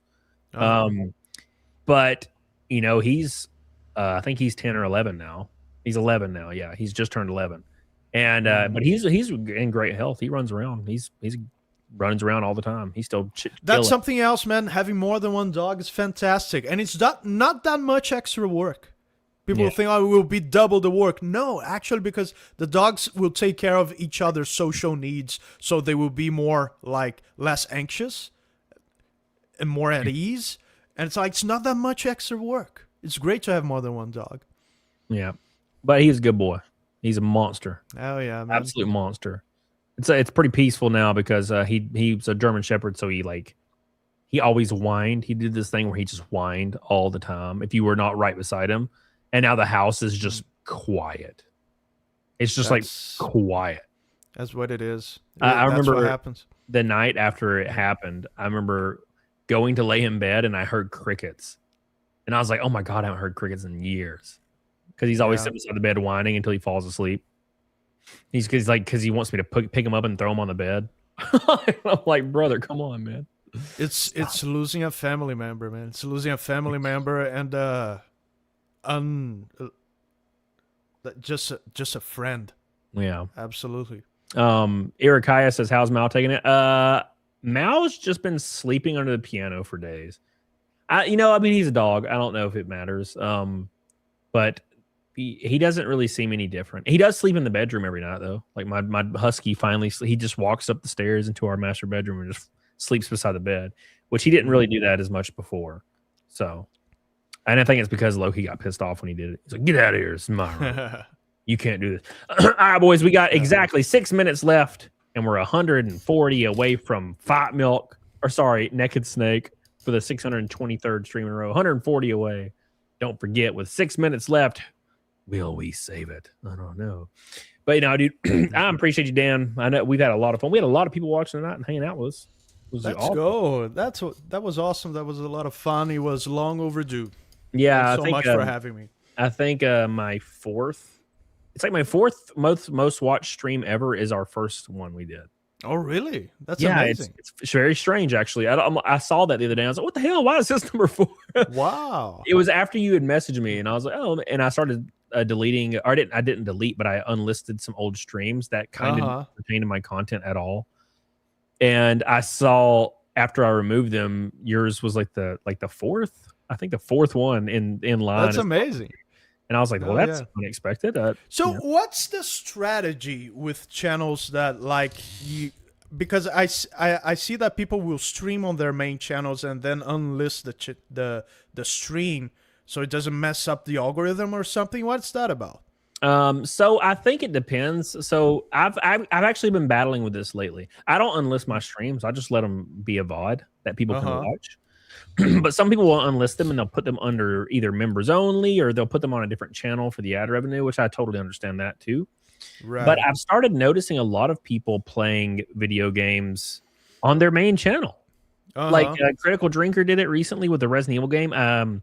Mahler has been doing it, and they get great viewership, and they just leave them up. So I'm like, maybe it's fine. So I've been battling with the thought, maybe I should play games on my main channel. I don't know. Because the reasoning that I hear is that it's gonna mess up your viewer retention, because then people are not gonna watch a live video of 3 hours as much as a video of 5 to 10 minutes, and it's gonna bring down your retention percentage. Yeah, like people streaming on completely different channels entirely. Yeah. But I don't know. I think YouTube did a good job of separating the algorithm based on streams and videos, but definitely not shorts. So I noticed I started yeah. putting up shorts on my main. I don't channel. mess with shorts. Yeah, that's a good choice. I started putting up shorts on my main channel, this channel right here, and they started doing really well. Like I was getting millions of views per month, but it wasn't turning into anything. Like it was not turning into subscribers or anything. Money, really. I think that's actually good because the subscribers that come from shorts are really low quality.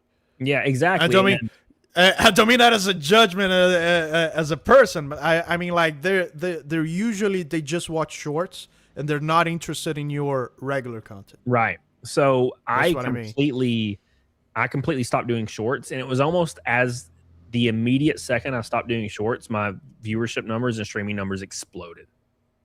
Fuck. You know, I was like, "What the fuck?" It was just immediate. It was immediate. Interesting. It was within a few weeks I was getting like thousands of concurrent, and I was like, "Well, this is unexpected." And I was like, does this have anything to do with me completely stopping shorts?" And I started doing shorts on a different channel. I made a channel specifically for my shorts. That's what I want to do. I want to do a separate channel called, I don't know, Dan Vasc Clips or something. Yeah. Yep. And I did that, and it hasn't really done much on YouTube, but on Instagram and Facebook, I went to the moon. My Instagram, like I opened it the other day, like I went to bed and woke up, and my Instagram had like 140 followers. And I just went to sleep and woke up. Like, and it's something that's so dumb that YouTube could fix so easily is to separate notifications from uploads, regular uploads from shorts. Yeah, because I turn on notifications from channels that I want to watch, and then I get a notification, it's a fucking short. Yep. That's retarded, man. That's bizarre. Yep, I completely agree. That's one thing you can do. One thing I started doing with my shorts is I made it to where it would not notify people. So you can choose when you upload. Yeah. Yep. And that kind of saves. It's the fault of the people uploading them. Yeah, but it still you should never check that box. Yeah. Never send a fucking notification, because you need to treat your notification people as VIP, as fucking royalty, kings. Yeah. Do not bother them with your shorts, because if you lose those people, those are the people who give the initial boost of the algorithm, the first people to click your stuff. They're gonna be the ones that drive your click-through ratio up. Yeah. So, we got about a minute left. 130 till Naked Snake. Empty Hero. I saw this and literally was like, what the fuck? On Kick says, do you ever think Camelot puts boiled eggs in his butt? I'm not saying he does, but he seems like the type of guy that could potentially put a couple boiled eggs up there if he wanted to. I have not tried it yet, but for some odd reason, the way he's saying it sounds enticing. Don't know what it is. Boiled is soft. Yes. It's very, very soft and cuddly. No, I remember, dude. I was in school, and you know how when you're in school, like one thing happens and everybody in the world knows. There was this girl in school, like we were 13 or 14, I can't remember. And this girl had to go to the hospital, and I don't remember her name, but I wouldn't say it if I did, but she had to go to the hospital because she went home, and for some odd reason, I'll never understand why, she used a banana, but peeled it and then used it. And obviously it broke off because it's a fucking banana. And she had to go to the hospital to get it surgically removed. And everybody in the school knew the next day that girl had banana hurt herself and broke it off. Like, why'd you peel it? Yeah. Like, why'd you peel it, brother? Like, I mean, even if you peel it, it's going to be rough. Like, I don't understand. That's like guaranteed ruined. I mean, teenagers are stupid, man. Yeah. Talking from experience. Yeah. I mean, I never did that. But Junebug says, why not push it out? I have no idea. I don't know nothing about that. I just know she had to go to the hospital. I wouldn't tell you if I did. Yeah. I wasn't involved, brother. I was just a stupid fat kid, like being blown away that it happened. Fat kids are normally not involved in that sort of stuff. Exactly. All right, boys, we're going to pick a raid pass here, and it's going to be hypnotic. It's going to be hypnotic. I appreciate you, hypnotic. He said, why'd you peel? That's what I'm saying, Carrie. Why the hell did you peel the damn canal? Maybe I know. Maybe the peel was like dirty. I don't know. Yeah, maybe it was like a splotchy, like black. It's starting to get all black and yeah, you don't want that. Oh, that's gross. Yeah, nobody wants that. You know. So well, Donna, I don't think it was like literal surgery. I just think somebody had to get up there with some. Yeah, like she couldn't get it out by herself. Yeah, somebody had to get up in them guts and rip that bitch out, right? With a salad thingy. Yeah. Billy Hatcher says hype music. You want me to play the hype music for the 140 naked snake goal? I'll do it. I'll play it right now. It's only a few minutes long. We can get me and Dan can jam to it. Here you go. Here's the hype music. Last minute subs, kicks, and super chats. We're going to play the hot music for the boys to give them one last shot because they deserve it. Shout out, by the way, to Drex's unused Baldo on Rumble. Says, what's the difference between socialist Ferrari and an ashtray? They can't fit a... I can't read that on YouTube, you son of a bitch. How could you do this to me? All right, here we go. Now here I'm we curious. Go. Yeah, well, it's one of those things you can't talk about. Here's the hype music, guys. It's the last chance super chats, kicks, and gifted subs. Big shout out to Mr. Shadow. Whoa. Speaking of the devil, Mr. Shadow just dropped 5,000 kicks. Oh my God. I think that's $50. I'm pretty sure it's $50, right? I'm quite positive. I think that's $50. I might be wrong. There you go. You can take away 2 zeros. Now we're only 100 away. Shadow's the man. Thank you, buddy. Here we go. You guys ready? You ready to jam with the hype music?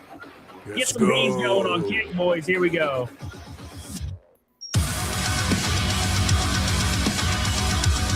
Oh, my God. Bro. Who made that? Snake Eaters! Who made this? We're getting there. We're getting there. Reminds me of the Killer Instinct soundtrack.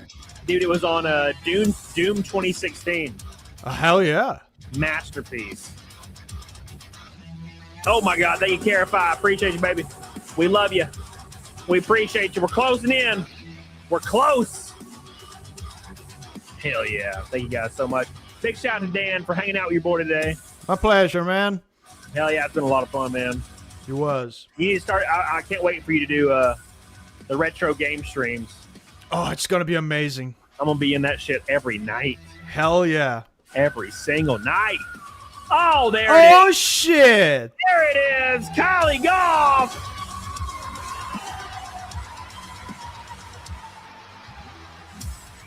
Did it before the breakdown. That's a record.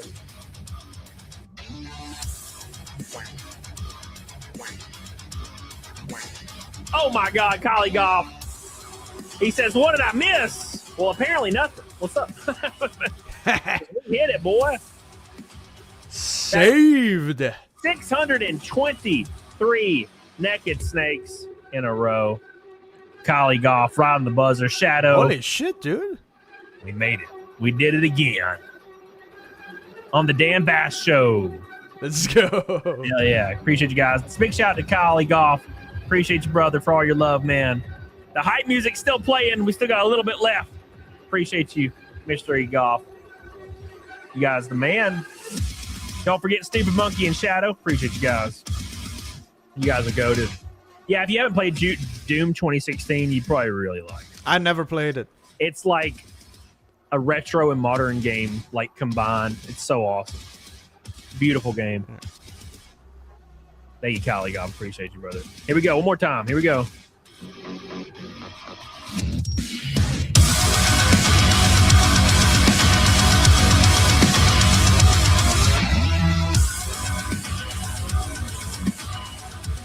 Oh my God.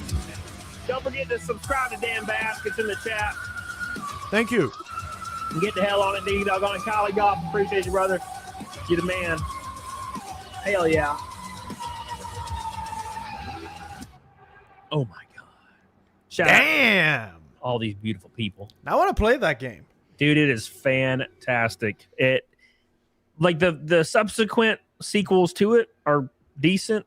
They're pretty good, but Doom 2016 is like it feels like you're playing it's been 10 years, man. Yeah, it feels like you're playing like a retro game, but it's modern, you know? It's very straightforward. You just run, you kill the things, you grab the keys just like original Doom, and you go to the end of the level. And then there's a boss sometimes.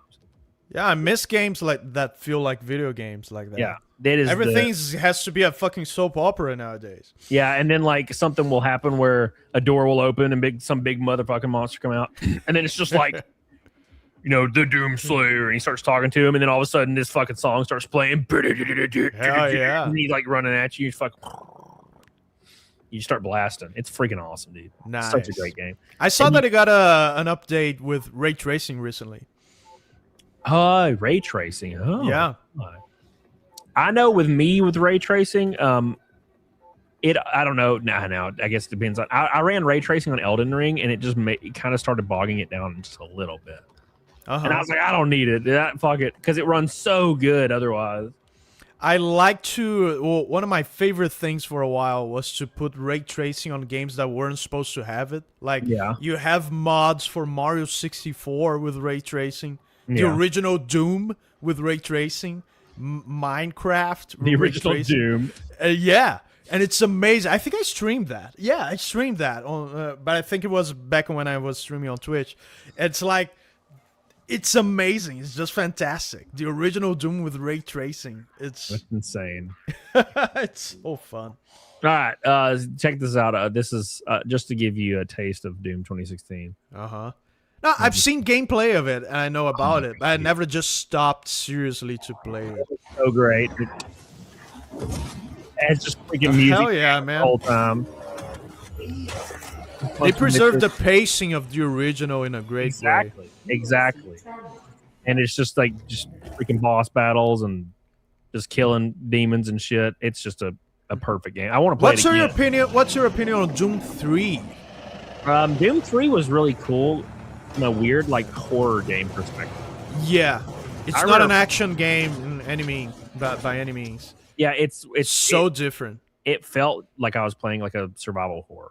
Yeah. And I really liked it in a different way than I liked I appreciate it. Yeah. A lot of people hated it back then, I remember. Yeah. But it's either hated it or they didn't hate it. Yeah. You know, they either loved it or hated it. And I was at that age where if a game was good, I didn't care. Yeah, absolutely. I didn't give two shits if it was like betraying the source material because I was a kid. So I was like, if it's good, it's good. I'm cool. That's how I felt about it. I loved it. Now going back, it's a little harder to go back and play now. I think it aged a little poor compared to everything else. I have a very easy time going back to dated stuff. I have an easy time putting myself back on the shoes of that was me from that era. That's me with Oblivion. I'll go back. I love Oblivion. Have you played the remake? Yeah, I played all the way through it. Yeah, you gotta have a beefy PC to run it because it runs like shit on consoles. But Bro, Oblivion's so good. I like it more than Skyrim. For sure. I like Oblivion more. The atmosphere. They always get mad at me because I always say Skyrim's really mid compared to everything else. No, I love Oblivion. I think Skyrim's like that Conan the Barbarian. Yeah. And Oblivion's like Lord of the Rings. Yep.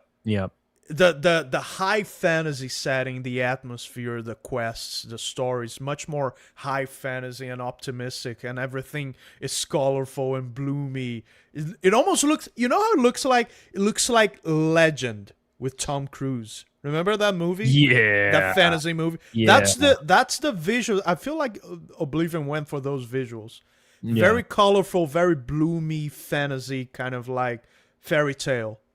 Kind of thing. Yeah, and the music and the it's funny too because like I have a monster of a PC in my music studio, because music, and it weirdly struggles with the remake of Oblivion.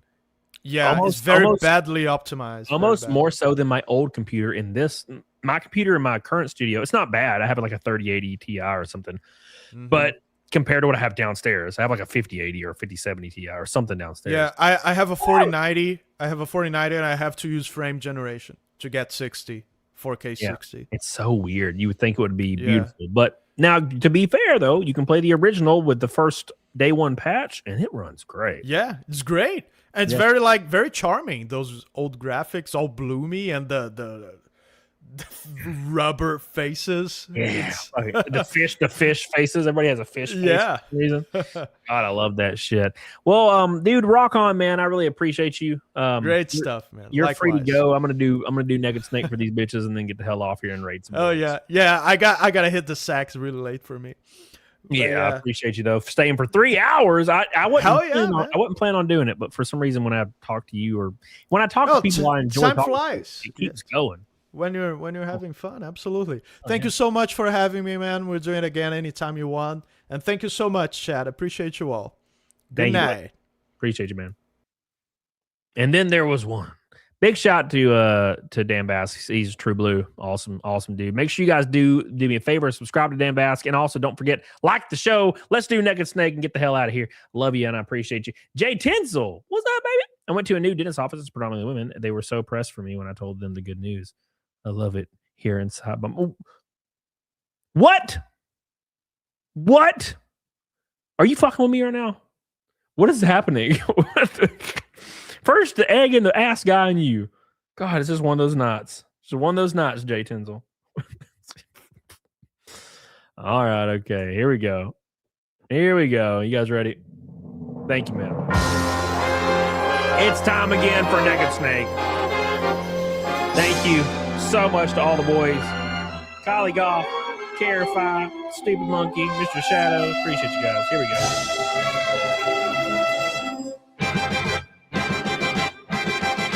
Here we go, boys. Thank you. We're almost to 400 likes. Jesus. That's a lot of damn likes. Like the show, boys. Here we go.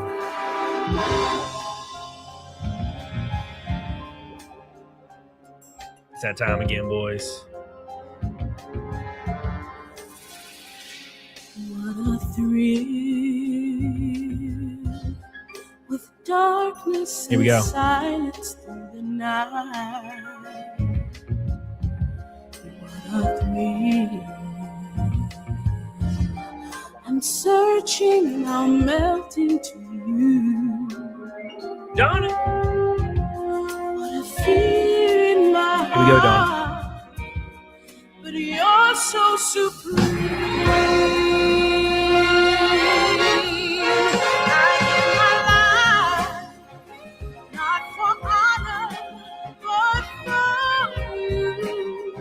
Snake eater in my time. There be nobody else. Donna, cry. It's the way I fly to you. I'm still in a dream, snake eater. Oh my God, here we go. Someday you'll go to the rain. Someday you feed on a tree frog. It's a trial to survive. For the day. Oh my God.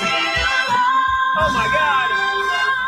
I give my life, not for honor, but for you. In my time, there be nobody else. Cry, it's the way I fly to you. Here we go. I'm still in a dream. Snake eater. 622 times in a row, boys. 23. Thank you guys. Appreciate you. Shout out to Kylie Goff. Shout out to Shadow, Stupid Monkey, Carify, Erikias, everybody. Here we go.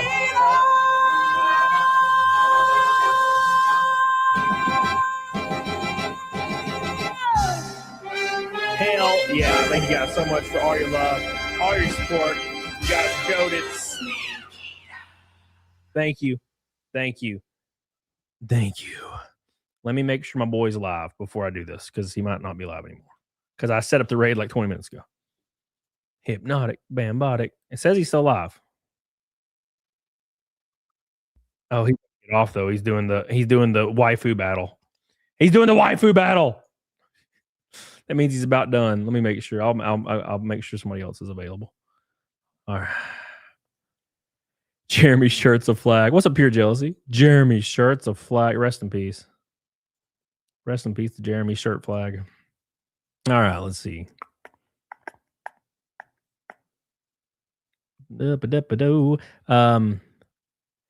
Hypnotic's the first one that pops up.